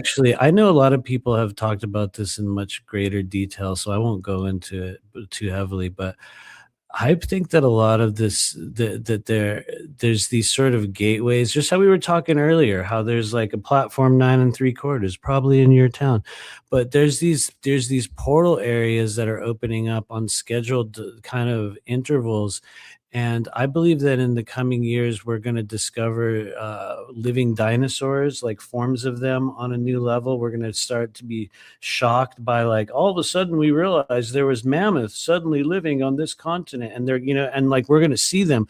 And I think a certain amount of that has to do with just like inner earth portals opening up and things kind of, as the vibration of the outer world shifts and moves more toward the sort of frequency that we'll just lovingly call fourth density, that you're going to notice that the consciousness of a lot of those beings changes. And I think one of the things we can look forward to, amongst all kinds of other bizarreness on the earth plane, is stuff like that, like weird animals. Because you know how like I mean, maybe it's just me, but I watch a lot of kids animals videos, and there's so many versions of like snakes and insects and shit now, and like weird marsupials and jungles, where I'm like, dude, that shit's not from earth. That was never here. I never heard of that. You know what I mean? And I also think that there's a possibility that we will discover and this is going to sound so dumb to somebody. Another version of me is going to hear what I'm about to say, and they're going to go, shut up. They're going to make fun of me. But I believe it's possible we will discover another continent on this planet. That Not would a huge one. What's interesting about that? I don't believe in flat Earth, but I feel like they were onto something with their talk of the ice wall, like, and the fact that there's a no-fly zone in Antarctica, like there's literally a no-fly zone. So I feel like there's something either under the ice, or if there is an ice wall, if that exists, then maybe there could be other territories that they're not telling us about that are existing, or maybe not even an ice wall, maybe just other territories existing, and maybe that's why they don't want people to fly over there. Maybe that's where the lost continent could be, or you know what I mean? To me, that makes a lot of sense. This will sound really dumb once again. I'm just prefacing this with, feel free to chastise me for holding such childish, fanciful views. I think that they are coming into the vibration of our physical realm, along with the transformation of consciousness and things like the quote unquote pole shift, and all of the earth changes that are happening as we move through this third density based reality. I think we're going to start to see certain things just sort of like blinking into existence, meaning that a few years ago it wasn't there, and then all of a sudden, we've heard rumors of a landmass growing in the South Pacific. And what's crazy is that's already happened. There's several places within the oceans where islands surface every so many years and then disappear. You guys can look that up. It's literally real. And I think it almost a little bit like the show Lost, which I know will sound even dumber, right? So you're like, how about the what? Mandela effects, where it's like the supposedly like places on the map like shifted? Have you heard of that? Like the weird Mandela effects. That blows me away too. I don't see why not. What do you think that, if you had to guess, like what do you, before we get into, and we're going to get into readings, guys, but this is really interesting talk. Like, what do you think, like, if you had to just take one stab at it, like, what would you say the whole reason for the Mandela effects are? Like, do you think they're trying to erase our past, or do you feel like people are time traveling and it's creating rifts in time? And that's like, I mean, there's so many different, theories, right? I think that, wow, yeah, that's always fun to try to sum that up into like one thought. If I were to boil it down in the most simplistic way that still holds merit to me in my mind, I think it's about the way in which we've been shifting through timelines and different versions of physical reality since the very day we were born. That we've been making choices and realigning ourselves and moving in and out of what are essentially different versions of us and different versions of this same dimension that we're in. And I think one of the ways that we're noticing the gaps and the subtle changes within those realities is through the Mandela effect. And there could be a million other reasons for it. I'm just saying that's the one that seems to make the most sense to me, is that we were just shifting through different realities, and maybe not, but what do you think? I don't know. It could be it. That really could. I think it could be. I'm open to it all. Like, but to me, it's fascinating. Like, like it's also very strange that, like, things are like, changing in our reality, and like, and nobody, people seem to think that it's misremembering. Like, I don't think it's us misremembering at all. I think something's really messed up, or not messed up, but like something's like, it actually changed. Like, yeah, reality has changed. Like, Joe Olstein versus Joe Osteen, right? Do you know that one? That's the latest with the Mandela effect. Although I didn't know. he's always been Joel Osteen to me. He was never Joe Olstein. He was Joe Osteen to me the whole See, time. I thought he was Joel Osteen. Yeah. To me, it was oh shit, we're from different timelines. Okay, this is a question for you guys in the chat and also for you, Rob. If you were faced with a version of yourself from an alternate timeline that wanted to kill you, would you be able to overcome that alternate version of you? Or would the alternate version of you kill you and take your place in this reality? What do you think? I don't know. That's a tough question. I mean, I would have to I'd have to do I'd have to I don't know. That's a really tough question because I'm thinking like, what's this other version of me like? You know what I mean? It's you. It's literally you. Some of you guys out there might have, I don't know what this is called, and I haven't seen too many movies, as a lot of you guys know, but there was a movie that came out, I think, around 10 or 15 years ago, where this girl, it was almost like some comet or something went by, and she like went outside and went back inside and realized that she was in a different house with her different friends and a different version of herself. And she Whoa. ended up having to kill that other version of herself and take her place on that timeline. Some of you guys out there are going to recall a movie that came out in the last decade about something like that. But what if that happened? It's literally just you here now, this version of you, not an ascended version, not a descended, just another version of you shows up on this timeline, just like you have been skipping through timelines and experiencing Mandela effects. What if all of a sudden the greatest wave of energy comes through and we all get bumped over to a timeline in which, oh shit, we're already on this one. And oh my God, that's me. Oh, you know what I mean? And you realize in that moment, that version of you is like, no way. You know, like matter versus antimatter, right? When they Yeah. meet, you know, what would you be able to do it? That's deep. Yeah, I don't know. I mean, that's a deep question. Yeah, that's holy shit, that's mind blowing. We Like, asked this on our channel the other day, and somebody was like saying that they would end up just having sex with the other version of themselves. And I was like, that's not part of the deal. You know, and it's like, really? I guess maybe if that's, you know, but anyway, okay, I'll stop there and we're gonna oh wait, no, there was one other question, Rob, you didn't actually answer. Let's say if you did open that portal, your body contorted and you were chanting those codes and the portal did open tonight after this show and it's right there in front of you, right next to your bed. Would you go through it or not? I don't. Okay, so okay. So that night I woke up at 3 in the morning and I looked to my right and I saw that blue and it looked like a portal and I literally filmed it for like a second and like, I didn't go near it though. I'll tell you what, so I don't know if that was really a portal or if that was just weird fog, but like part of me was just like, I mean, I was like, I'm half awake and I'm like, I was like, I don't know what's going on over there, but I was like, I'm not fucking with it. So if that answers, you know what I mean? Like, I don't know. But I can't say it was a portal for sure. I don't know. Honestly, I think if it happened, I would like to think, this is my wishful thinking. I would like to think that I would have enough wherewithal to quickly, like if Honora wasn't there, I would text her and my son and just be like, I love you. I'm going through a portal and just jump through it and just pray like, God, please, anything is this, you know what I mean? Hopefully you'll blink into a good world and the portal will stay open and you can come back. Or maybe you'll blink into your room tonight and you'll see that version of yourself laying there and you'll be like, and that's when you realize this world ain't big enough for the both of us. You know what I mean? And that's when it happens. The face off between two versions of yourself. Wow. That's Anyway. deep, man. Holy shit. Well, I guess we could start the readings. I was going to see if we could do Derek's wife first because yeah. Oh yeah, it's her birthday. Oh, I'll tell you her food holiday too. Oh my God. Okay, let's start with that. So today's the 15th, right? 15th. All right. Well, 15th for me. It's the 16th for you, right? But anyway, let's look up her food holiday really quick. What was her name again? Her name's Desiree. But Derek, Okay, what's your wife's birthday?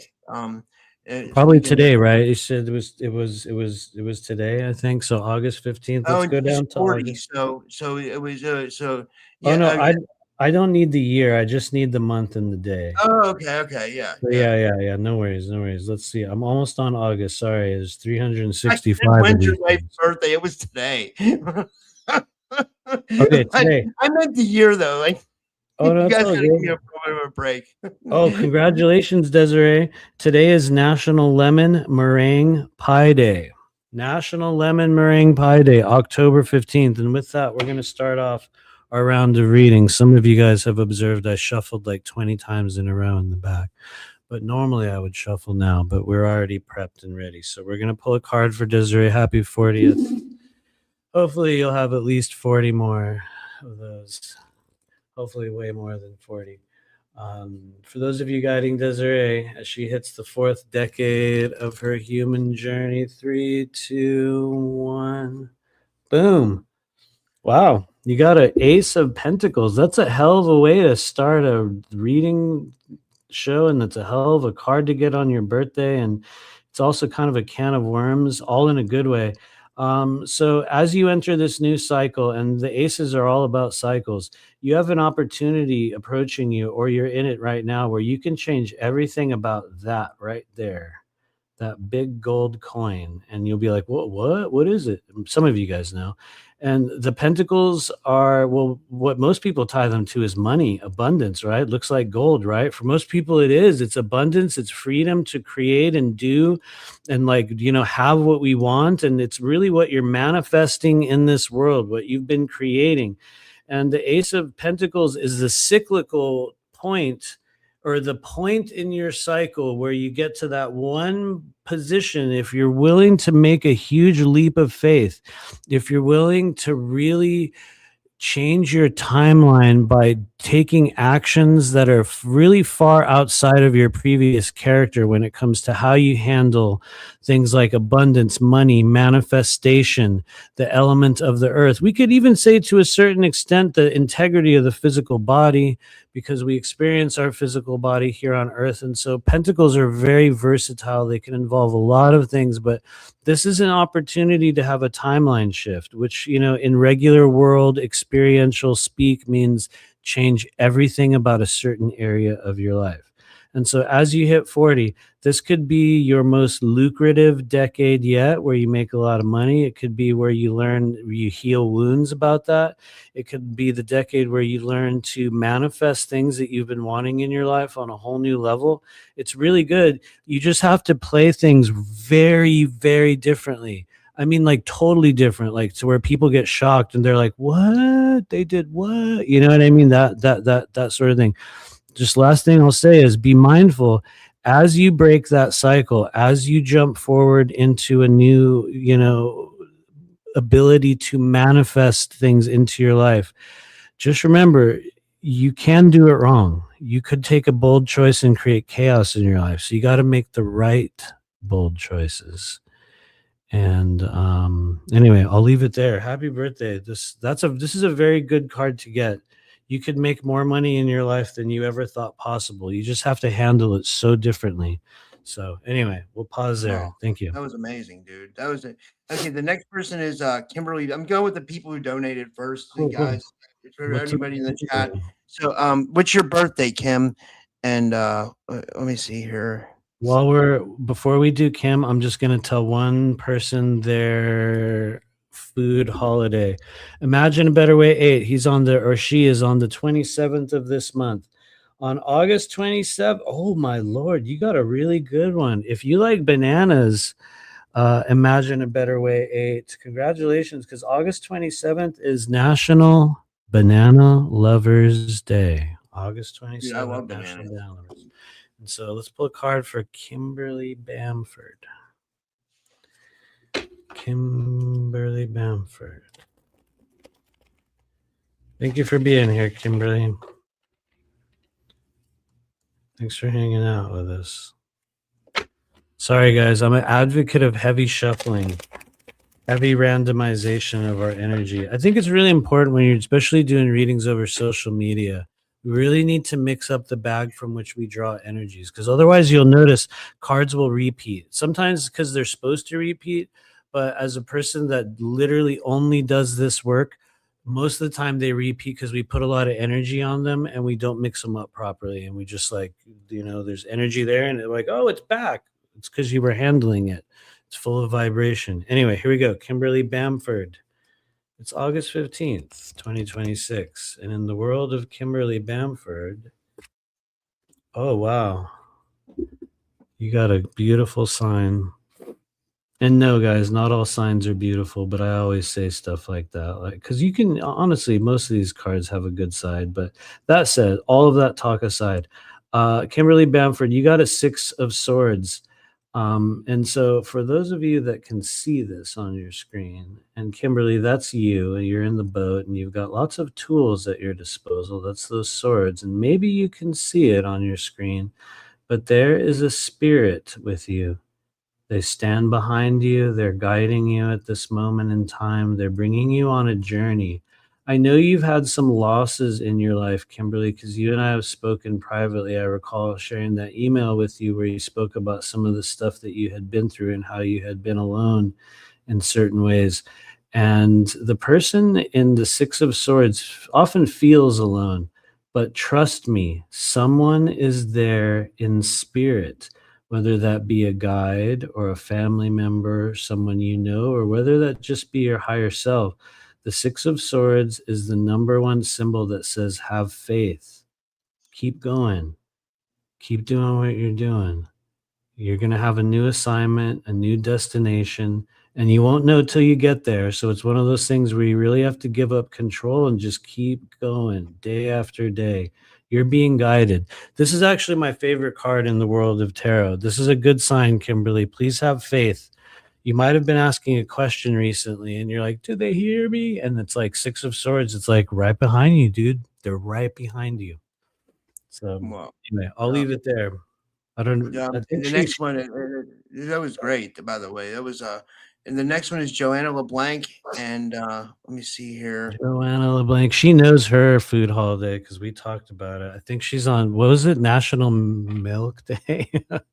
While you're shuffling, I saw this funny comment from Ice Meiji, which I think is the funniest name. Ice Meiji. She says, "Oh my God, I saw a man on a panel today, and he looked and sounded exactly like Bert from Bert and Ernie on Sesame Street." I said, "He sounds like a gay banana." I wonder who this person was on this panel that she saw. Sometimes I feel like a banana, not in a good way. You know what I mean? I don't know why. They have a banana museum. What? No way. Yeah. I think it's I think it's north of Salton Sea in California. I know because we went there. I don't know if we were able to go in because this was years ago. I think we actually drove all the way there and it was closed. I don't know if we ended up going in on another trip, but yeah, they have a banana museum. Anyway. Wow. So for Joanna LeBlanc, let us pull a card for you in your world. As we enter the world of Joanna LeBlanc. The forbidden flavor, you know it, bro. You know it. Here we go. For those of you guiding Joanna LeBlanc, the year is 2026. It's August 15th. Is there anything you would like her to know about today or this evening? Hopefully it's good. Oh, Joanna LeBlanc, what are you saying no to? Where are you feeling at a dead end in your life?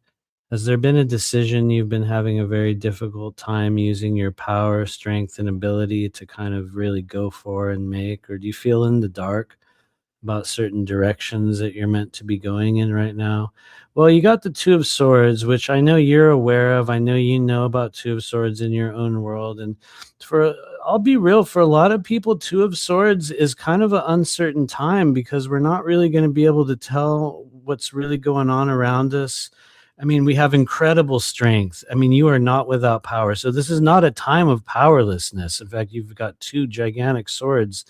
You know what I mean? You are not a powerless being, but there is some uncertainty that approaches the Two of Swords. And if you know about the twos in the world of tarot, every two is a crossroads in our life, whether it's a little teeny one where we go this way or that one, or maybe it's a huge one where we create a life change.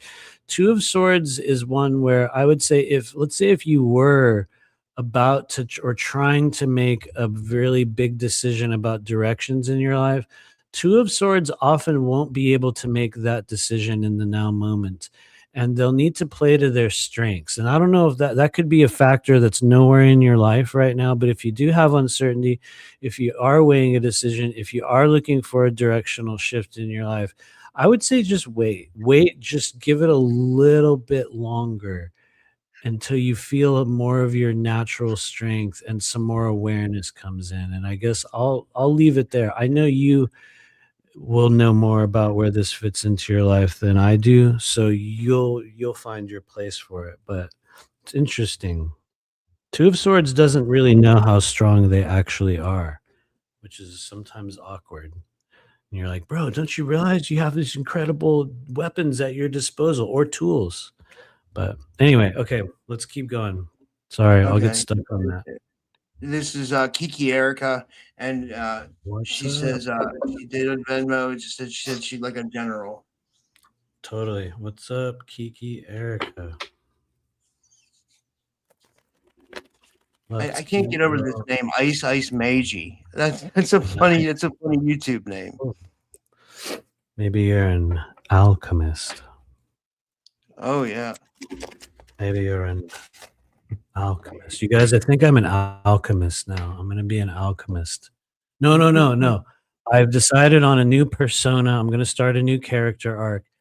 You know how Anchor Haven is the SSP Oracle? I heard her say that on your show the other day. She's the SSP Oracle, which I think is awesome. I love that.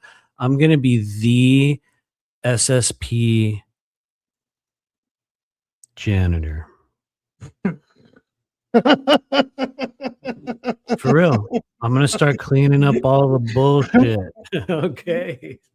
Anyway, here we go. For Kiki Erica in 3, 2, 1. And oh, hello, Kiki Erica. You got a 5 of Swords. I wonder how things are going socially for you within just social relationships, and maybe even like workplace stuff, possibly, maybe even like kind of jagged relationships with family right now. You got a 5 of Swords, and there's really no other way to put this. Like 5 of Swords for some people is a real hard time because you're not really going to know what's going on around you. Like if you're looking at this image going, what does this mean? First off, that's you, yes. And we ask you, like, what are you doing with all those swords? Why you got that dagger in your hand? Why are you looking over your shoulder? Are you smiling? Are you sneering? What's really happening? 5 of Swords is often a short-term experience where things are very uncertain and we're like, do I love you or do I hate you? I don't know. Are we fighting? Are we, you know what I mean? Are you attacking me? Are we friends? Is he talking shit about me behind my back? Or are sometimes we the one doing it? It's all of those possible types of moments and more, and possibly less.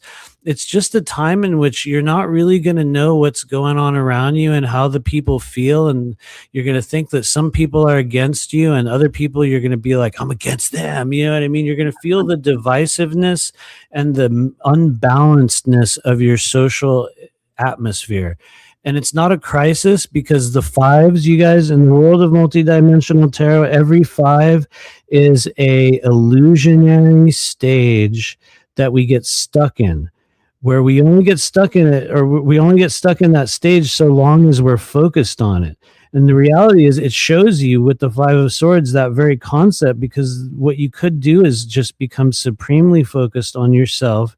You could say, screw what everyone else is thinking or doing or believing or saying, or whatever it is that I think is going on that I don't like in my world. The 5 of Swords, I'm just going to say it. 5 of Swords is like, fuck it, dude. Who cares? And you just turn around and just go in your own direction.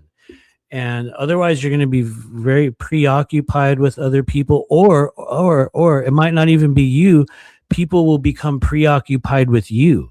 and they'll be like, what's up with Kiki Erica? Yeah, I don't know about her, dude. I feel like I don't know, man. I feel like she's you know what I mean? They'll just get this idea about you and it won't be good.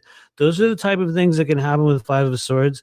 The good news is it can be very short term. It could end tomorrow if you're just like, I don't care. I'm not even going to look at their posts or listen to anything they say. And you know what I mean? That type of scenario. And so I'm probably overdoing it, but I will stop there.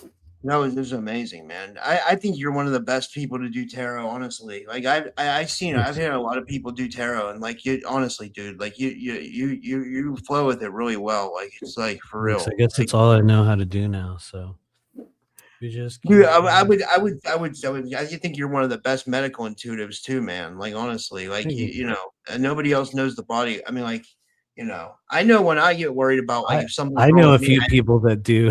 That's why when I hear that, I'm like, thanks. well, no, but It's I mean, way I don't better know. I than mean, like, I've never met. I mean, okay, I know there's people that do it, but I haven't met anybody like you that literally can like, you know, like interesting stuff, dude. Like, you, I mean, you know, I mean, like it's like really interesting stuff Thank about the you. body that like I've never even heard of. Like, you were the first person that I've ever heard say the pericardium. You Oh, know what I really? mean? Like, Yeah, pericardium. That's that's the layer around the heart, you guys.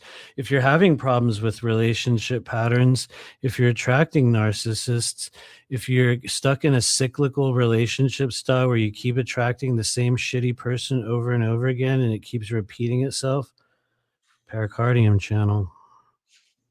wow. So I mean, it's not the only place. It's just like kind of one of the main holding grounds for where that energy plays itself out. It's the channel of sex, intimacy, love, boundaries around those things, who you let in your life, who you shut out of your life, all of that weird stuff. But anyway, I do appreciate you saying that. I'm some people will cringe, and I pray that they do, because I would hear another person say this and I would be like, yeah, right, whatever. But I'm a very good example of a person who is educated by spirit, because I never went to school for any of these things. I never went to, anybody's Starseed Academy. You know what I mean? I didn't go to anyone's 6-week course on how to, contact the Galactic Federation. It was through trauma and through weird activations that were at a certain stage. Coincidentally, because someone here just turned 40, coincidentally, it was the year I turned 40. And Yeah. everything changed. You but- know what me and Rock Castaldo always talk about? Like we always say that like to kind of do like what we do, like like podcasting and stuff, it helps if you have like life experience, like and like everything in this and like Yeah. psychic ability, psychic work, podcast, like you know what I mean? Like it helps if you have life experience because you've seen the world. You've not seen the world, not generally like traveling the world, but like you've seen some things. You've been, you know what I mean? Like, Yeah, you have to have that, which some I think people it definitely cringe at. helps. Yeah, they Yeah. cringe at the lived experience label, but it's very, very it's key. Anyway, let's do her reading. Oh, I see a cool question. Albert says, "Did Matthew take mushrooms tonight?" I wish I did. It's been a long, long time since I did mushrooms. I barely even smoke weed anymore. So I'm actually not high. It turns out I'm just crazy. You're not Seriously. No, for real, dude. Seriously, like, well, people who know me know, like, literally the only thing I'll do at this stage is smoke weed. You know what I mean? That's like I don't take anything else. And even that's almost gone from my life. So I'm like, yeah, no, it turns out I'm actually just crazy. But, I wish there was a better answer for it. You know what I mean? I wish, honestly, if I had mushrooms, I would probably take, I know I would. Because But it's been like honestly, like, 3 years since I in had this mushrooms. community, like to be in this community, to be active in this community, it seems like we all have to have a little bit of screws loose. You know what I mean? I'm not saying me too, everybody and like does, a lot of right? other people, like, or Yeah. but maybe it's not we have screws loose. Maybe we're just that turned on, and the normies can't handle it. They don't know how to. Maybe I would like to think that's what it is. I think that you can't necessarily do the type of work that a lot of people do that come on your show. For those of us where it's like that's the only thing we do now, meaning there's no 9 to 5, there's no paycheck to fall back on. It's just like, here I am this weird thing, then I just somehow make a living doing this. And somehow it's been almost 10 years of myself doing that. So I don't see it going anywhere anytime soon, knock on wood. But it's like people that go through that experience, it's not necessarily because you're this magical, well-adjusted, fine-tuned adult example of a human being. Like, we're highly, highly dysfunctional in a lot of ways. And I guess I can say that wholeheartedly, also having worked on a lot of that stuff in my life and gone through so many cycles of addiction, and literally, being addicted to heroin as a teenager, and just like everything. It's like you don't get into this stage without some really weird, deep wounds. And it doesn't mean that that's the price of entry. It's just we've often observed that that's the norm. You know what I mean? In fact, I would say it's more so normal than it is to not have that. I mean, shit, we're part of a community that, love him or hate him, seems to have this inbuilt tendency to glorify DID, dissociative identity disorder, for those of you guys who don't know what I'm talking about. Not that it should or shouldn't be glorified. It's just, you'll notice that it's almost like that's on some level expected in a way. And so anyway, I'll shut up now. I don't have to go on that. Expected. That's hilarious. No, I'm just being real. It's like, oh, and are you in one of your altars tonight? I am. I'm not in an altar tonight, but last time I was, right? Who was I? Oh no, I was Marshall Stacks last time, right? There's also Eddie Shredder. Is that your janitor altar, Marshall Stacks? Oh no, actually Marshall Stacks is part of an imaginary band that I formed in the mid 2000s during this brief imaginary entrepreneurial phase that I had. And so I started a band with this guy Eddie Shredder, who's another alter, but you don't want to meet Eddie. Eddie's not going to be good for this show. Eddie will get your channel knocked out. You don't want that. You remember when I did a whole interview? I think I did 2 of them with Arkim's alter, Edward, the British guy. Yeah, I love our team. I'm sorry. I know he rubs a lot of people the wrong way, but he's a good guy. I think he gets mad at me because I use AI for my thumbnails, but I think we're still cool. I always he is really cool. I think that he respects you. I know I've talked to him at length about just certain things. We don't have to go there, but our team's a cool guy. I have a lot of respect for what what he's had to go through. Yeah, he's he's like, I don't know. He's awesome, dude. Yeah. Anyway, we got to meet him in person. Oh yeah, totally. Yeah, a few times, a couple times now. But anyway, I don't want to leave Ice Meiji hanging. Sorry, I'm doing the thing that we always do. Ice Gravy.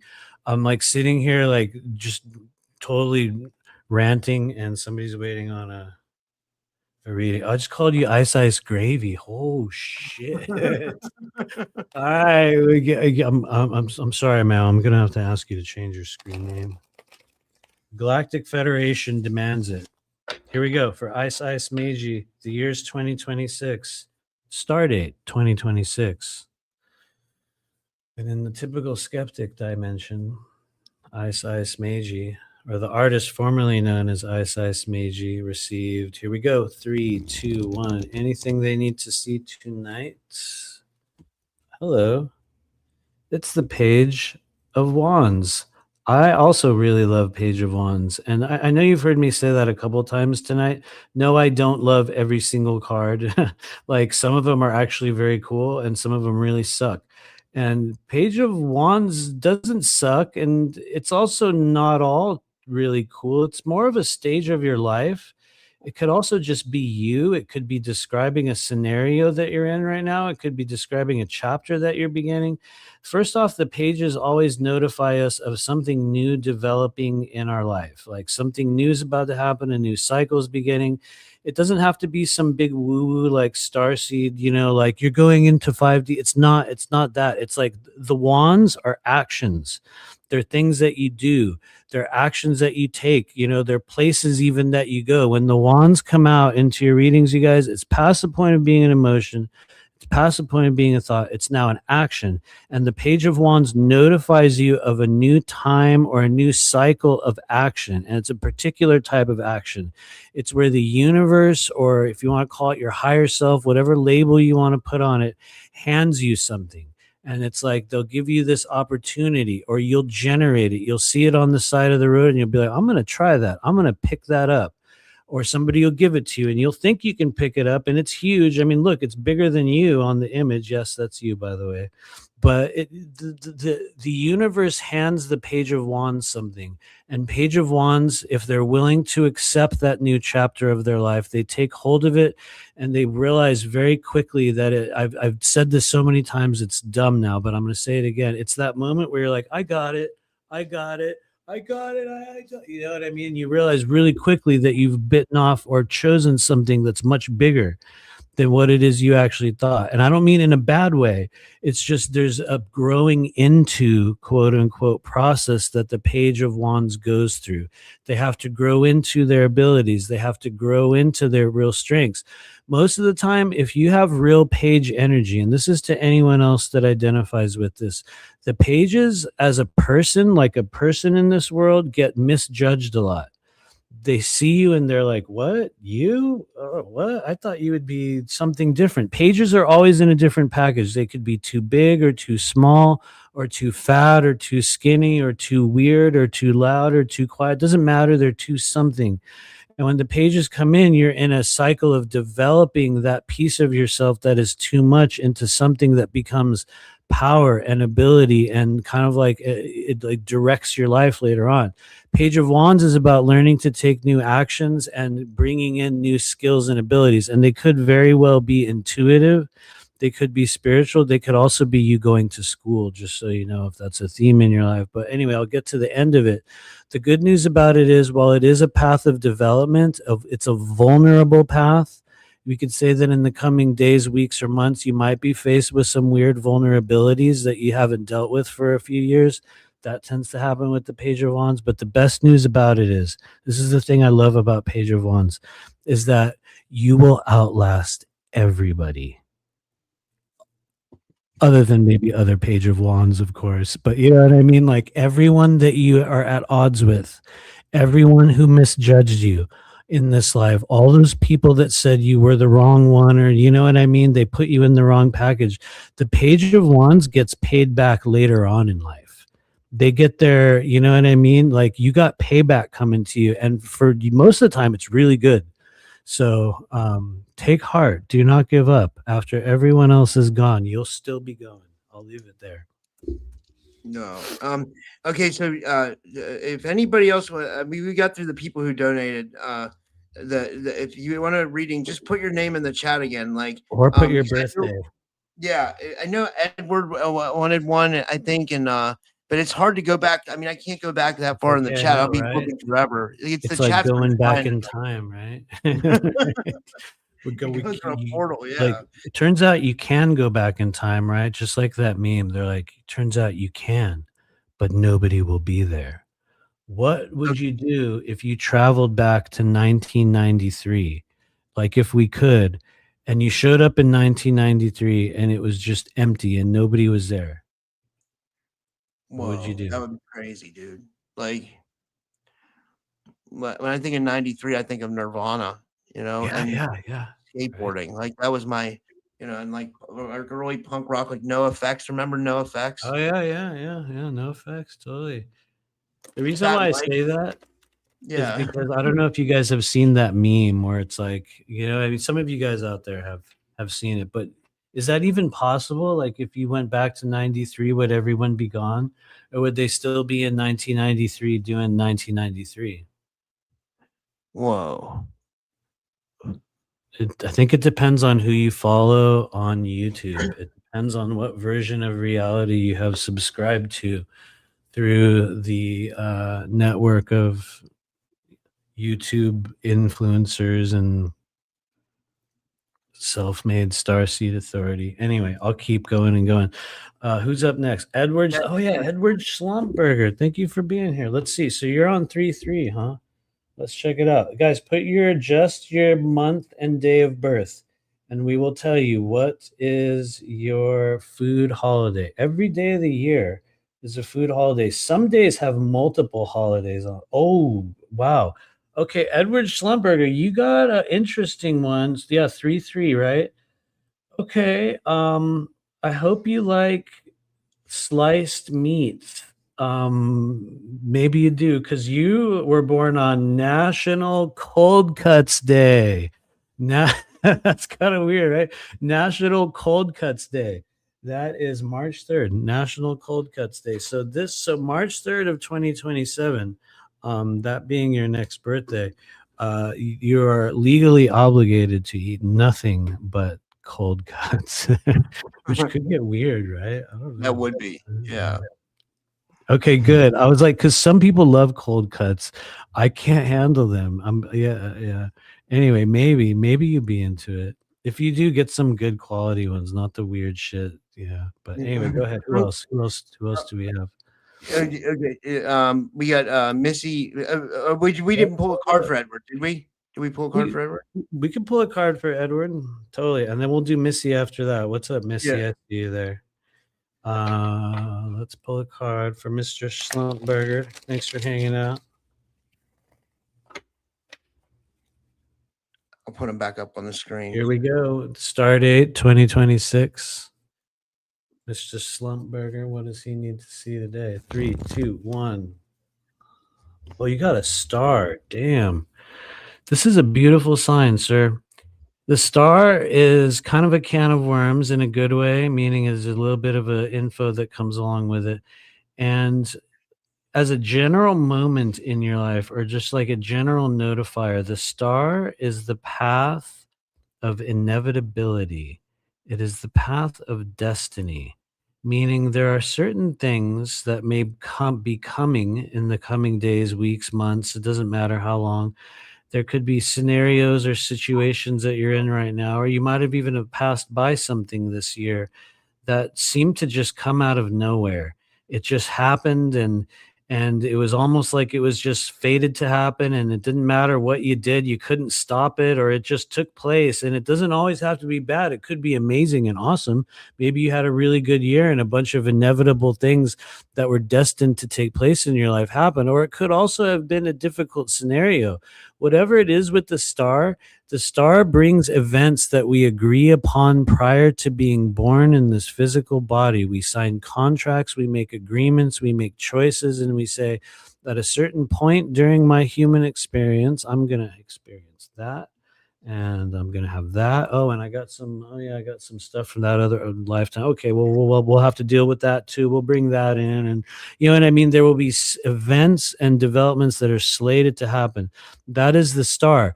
And it happens for a very important reason, though. It's not just like, well, destiny, sorry, good luck, because number one, it reminds you of who and what you are in this world. And number two, it reminds you that in some way, whether large or small, you yourself are also a bridge between the spirit world and the physical world.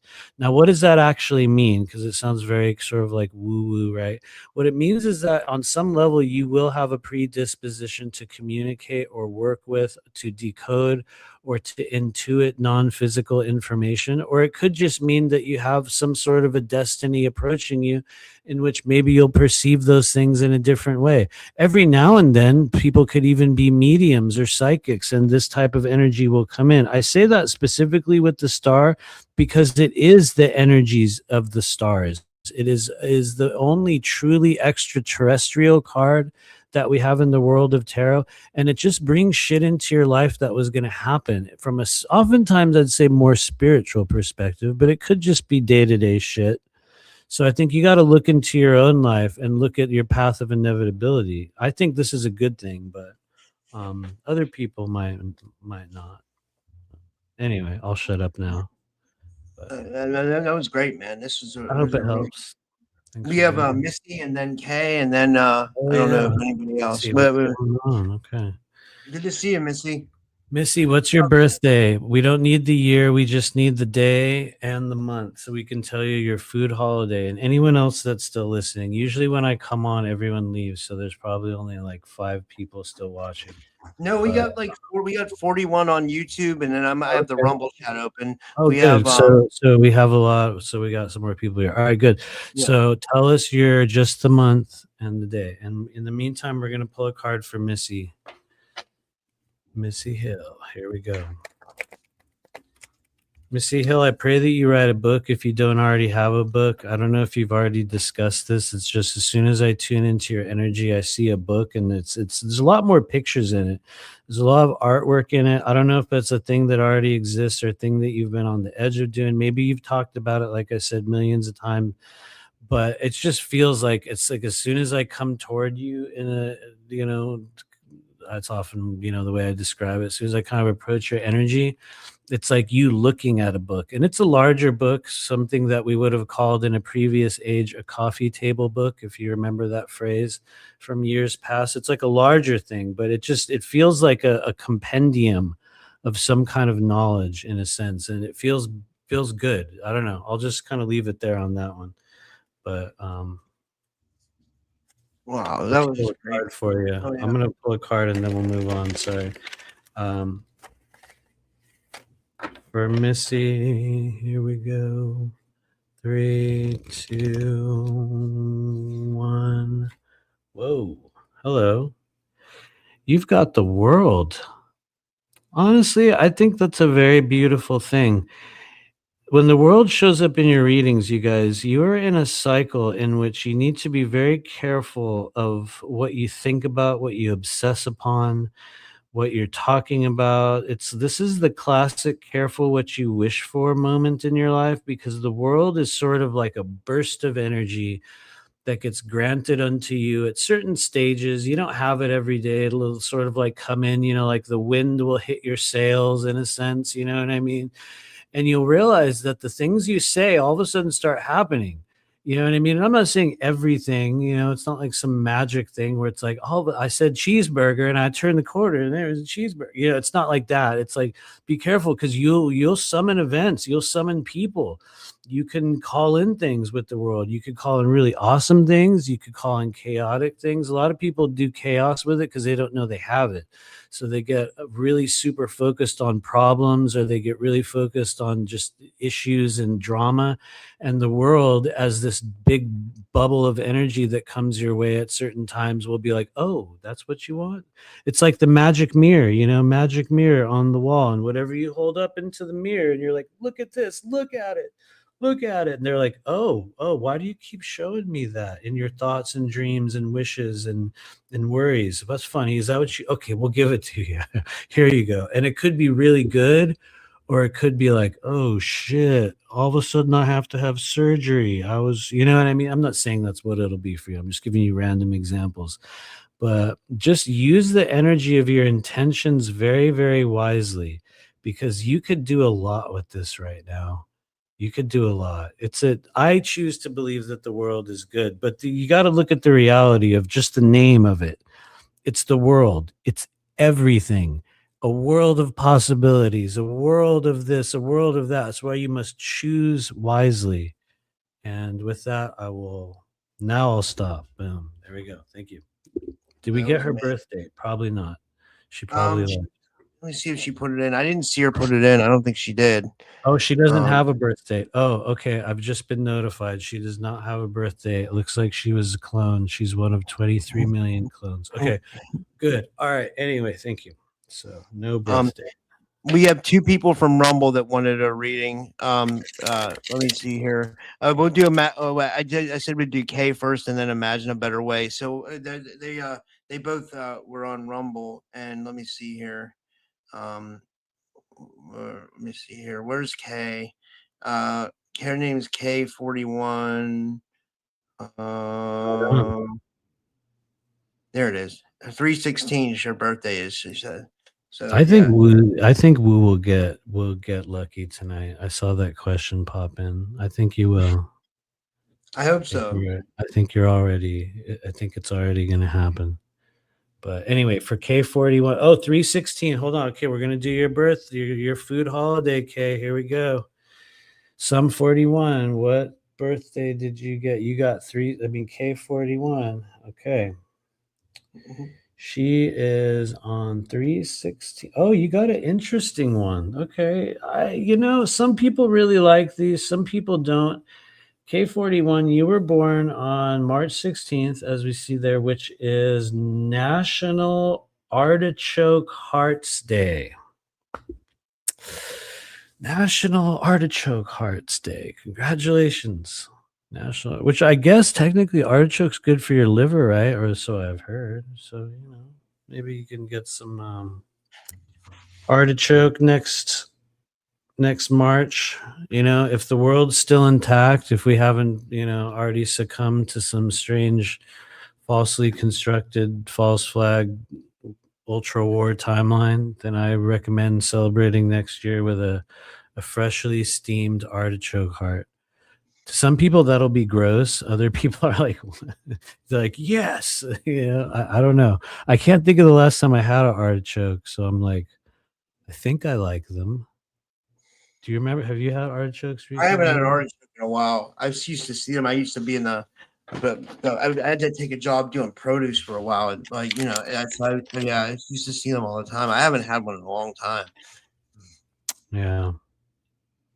Anyway, here comes a card for K41. Here we go. 3, 2, 1. Oh, hello. K41, you got the 8 of Wands.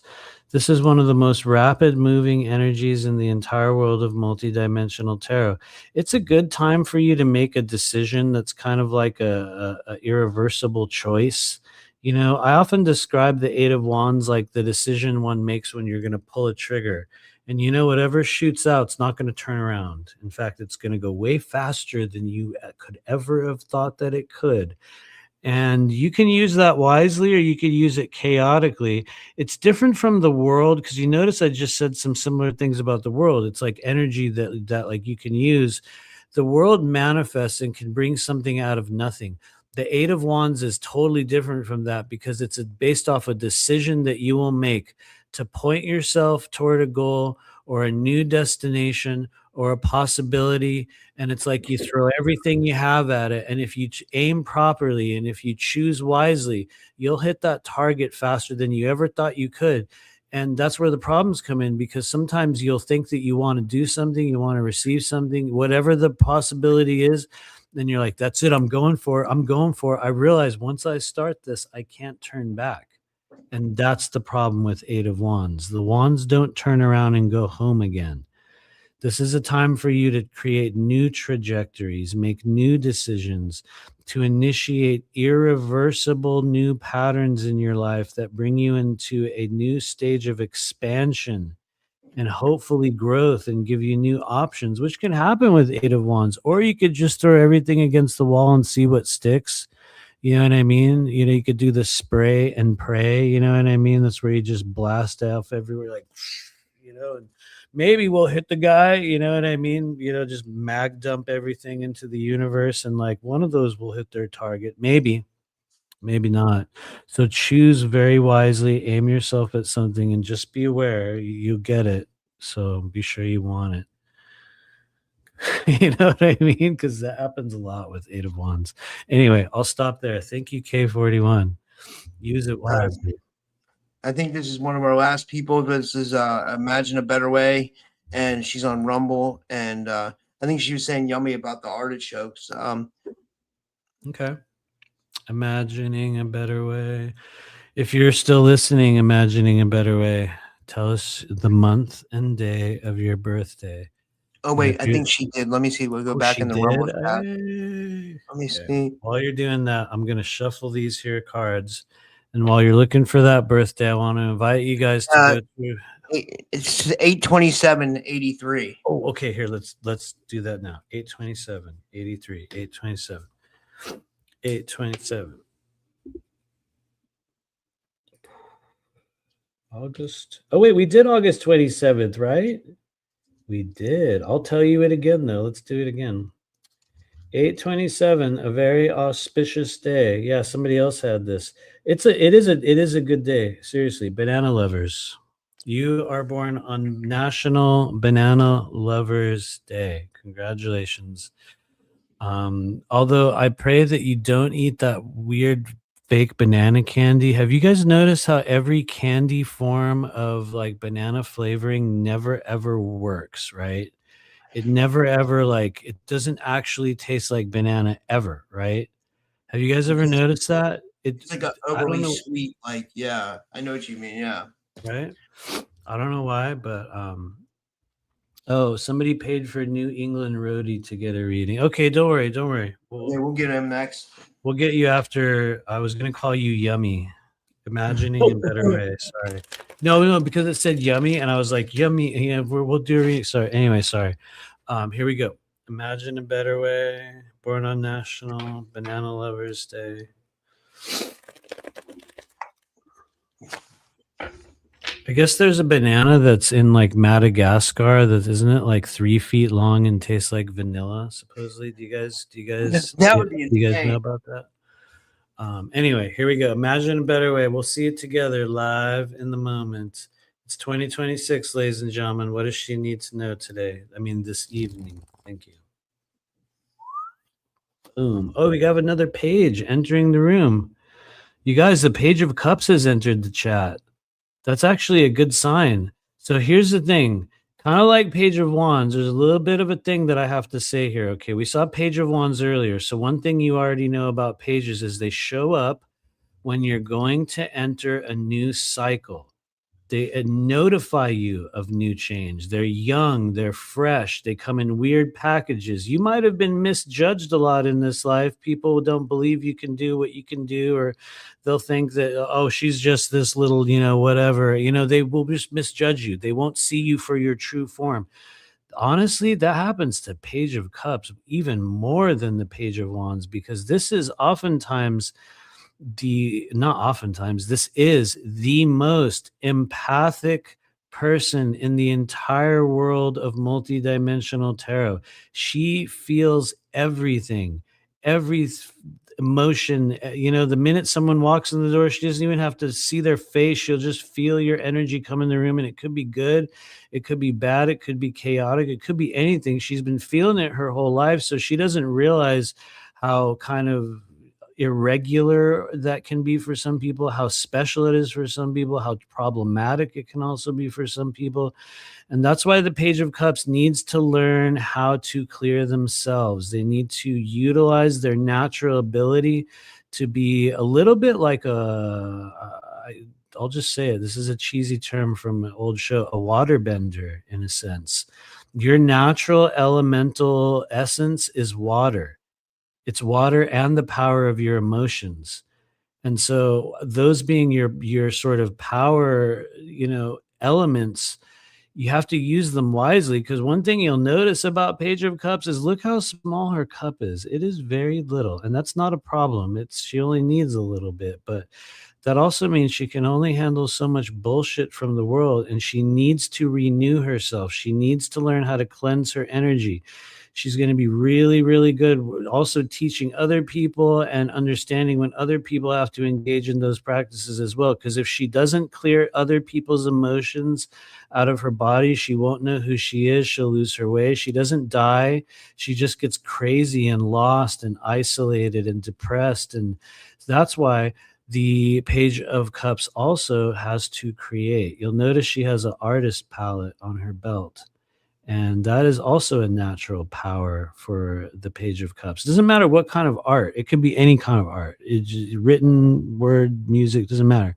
She has to create. Your natural powers come from artistic creation, expression, your ability to feel the emotional energies of those around you, and your natural ability to connect with the element of water. Just be very, very self-protecting, because this energy is a little bit it gets easily trampled. So you also have to strengthen the physical body, and I will leave it there. Do not forget to strengthen the physical body. Page of Cups is the least likely to do so, because they're on a whole other channel. But I'll shut up now. So thank you. Yeah, that was great, man. I hope it helps. I can't believe we've been streaming for 2 hours and 30 minutes. You I have to know. be. I'm sorry. Sorry. No, it's okay, dude. I love these shows. I think this show went great. I mean, thank you for, honestly, this was. I honestly love it. It's weird. Like I said, I'll just keep doing this. It's both good and not good. Earlier, I was telling a story how I did that party, with like all those random people and With the Swami hat, right? I swear to God, dude, the Shavaran. I didn't even know who he was, so I wasn't starstruck by him. I didn't even know what the hell the Shah of Iran was. I never heard of that. I was like, who, the what? I don't give a shit. I was literally looking at a plate of meatballs on like in the other room going, can I eat now? I didn't want to do any more readings. But the reason why I brought that up again is because it was like that was one of those experiences in the early days that got me used to doing like literally 20, 30 readings all in a row, like one after the other. Boom, boom, boom, after it. And again and again. And so for some reason it's just kind of effortless, which let me just say another thing with that, ladies and gentlemen, whenever you're wondering clues about what it is you're actually supposed to be doing or what you're supposed to be doing with your life, like it says, remember your mission, so to speak. When you're trying to remember it and you don't know what your purpose is, look at the things in your life that you do effortlessly, that you do for 2.5 hours without thinking about it, that other people struggle with. And it might not be the greatest, most amazing thing in the world, but to you, it will be mindless. It's so simple. It's so easy that you just do it. That will not only give you one of the greatest keys to one of your huge mission parameters, it'll also tell you what you used to do in your last life. So just Wow. For those of you guys that asked that question, I think we were just gonna do dirty New England. I was gonna call him dirty New England roadie. Sorry. Where's he at? I gotta find out what this was. Ice Ice Meiji, but she said she donated for him. I gotta find him about. Oh, here he is. Here he is. Oh, you got a Gibson Explorer, huh? Damn. Okay. That's a cool. That is a cool guitar. The only Gibsons you're gonna probably know. The only Gibson I ever got into was the SG. I was never a Les Paul guy. I don't know why. I've never been into Les Pauls. I do love the ES335 models. I love their semi-hollow bodies. And I don't know why. I just love the SG because it looks kind of like an evil metal, like guitar. But the Explorer is badass. Firebird. Honestly, actually, if I was gonna go like balls out on a Gibson guitar, for those of you guys that don't know, I maybe even would get the Explorer. I mean, not the Explorer. What the other one? The what is it? Oh, I'm trying to think of the other one that has the weird. Is it the the Flying V, right? That comical, stupid, like that like 90s metal guitar. Anyway, no, I wouldn't. I would not get a Flying V. Anyway, sorry, Rob. I just went on like a guitar rant. Okay. I'm actually way more of a Fender person. Definitely, somebody out there will know what I'm talking about. I'm definitely like a Fender, sort of a Fender purist, and I'm like the type of like, just so you can like put me in the right like like typical category. I'm definitely a Jazzmaster Jaguar Fender purist. And for those of you guys that don't know what I'm talking about, look at the guitar style of, say, like mid-90s Nirvana style guitars. That was the Jaguar. That was like oh, dude, to me, that was the greatest one, the Jaguar. Anyway, sorry, I probably just caused everybody to click off this show. No, you're right. That happens whenever I talk about, what is it, guns, guitars, or video games. everybody clicks off. Oh yeah, Telecaster as well. I used to have the 72 Tele Deluxe, like the black one with the maple neck. Oh my god. Where you used to be able to you could take poles out of the pickups. You could literally unscrew the poles out of the pickups and dramatically change the sound. I'm sorry to go on such a nerd rant, you guys. Sorry. Anyway, New England dirt roadie will know. Everyone else will be like, what the hell? Okay, sorry. I'm going to pull a card for you. Here we go.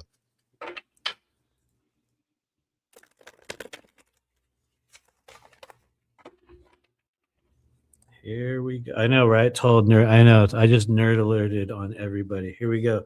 The New England Dirt Roadie in 3, 2, 1. Oh, you got a magician. Oh, Lord.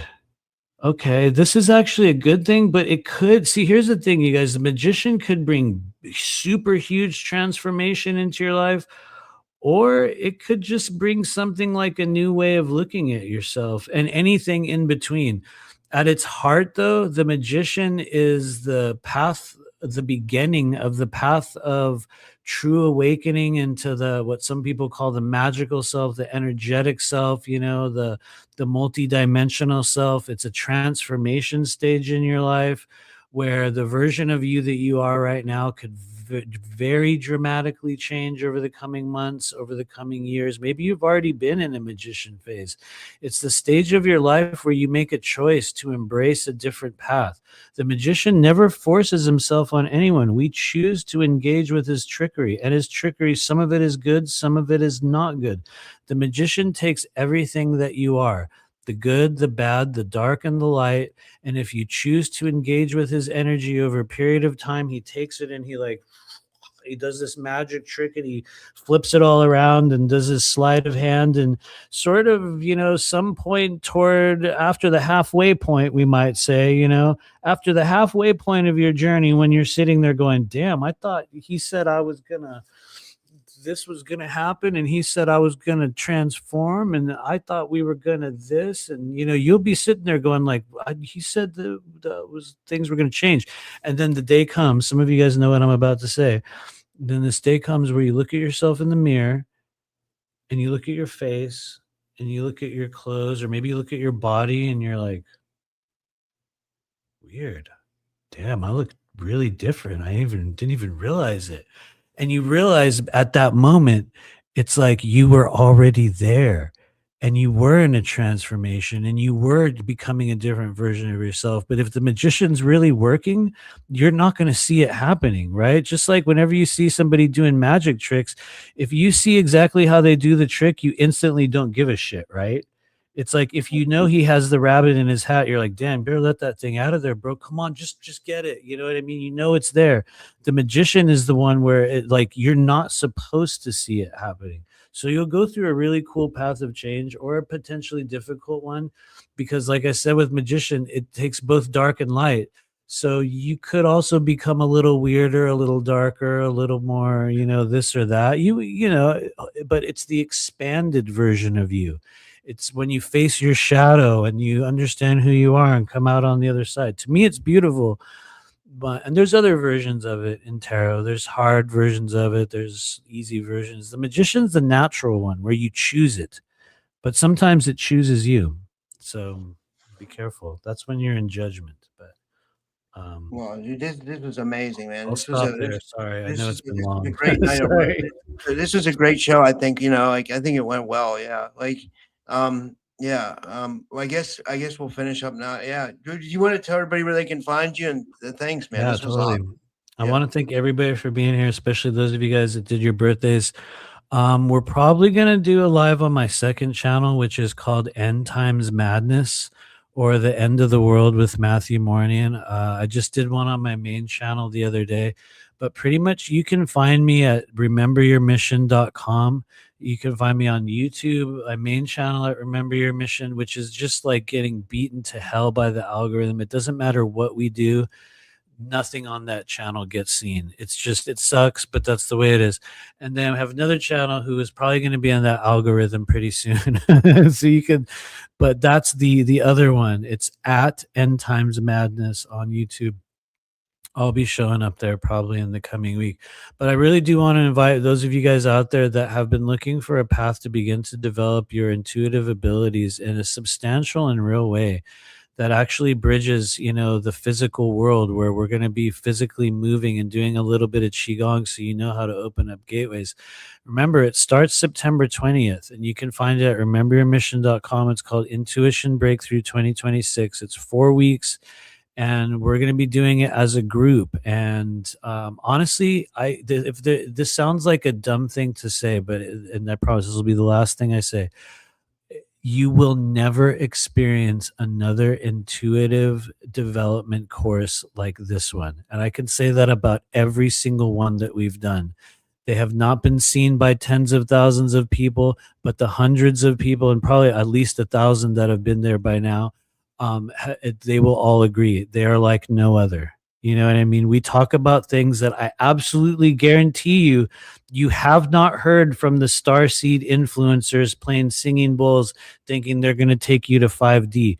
Like, absolutely. That nobody's talking, well, not nobody, but most of the people within our little soul group aren't. And so that's starting September 20th. And it's going to be really, really cool. So you'll know if it's right for you. You'll hear this and find us at rememberyourmission.com. But anyway, thanks, Rob. And we'll do this again soon. And yeah, All right. appreciate you guys. Thanks, guys, everybody, for tuning in. And I will see you guys all soon. And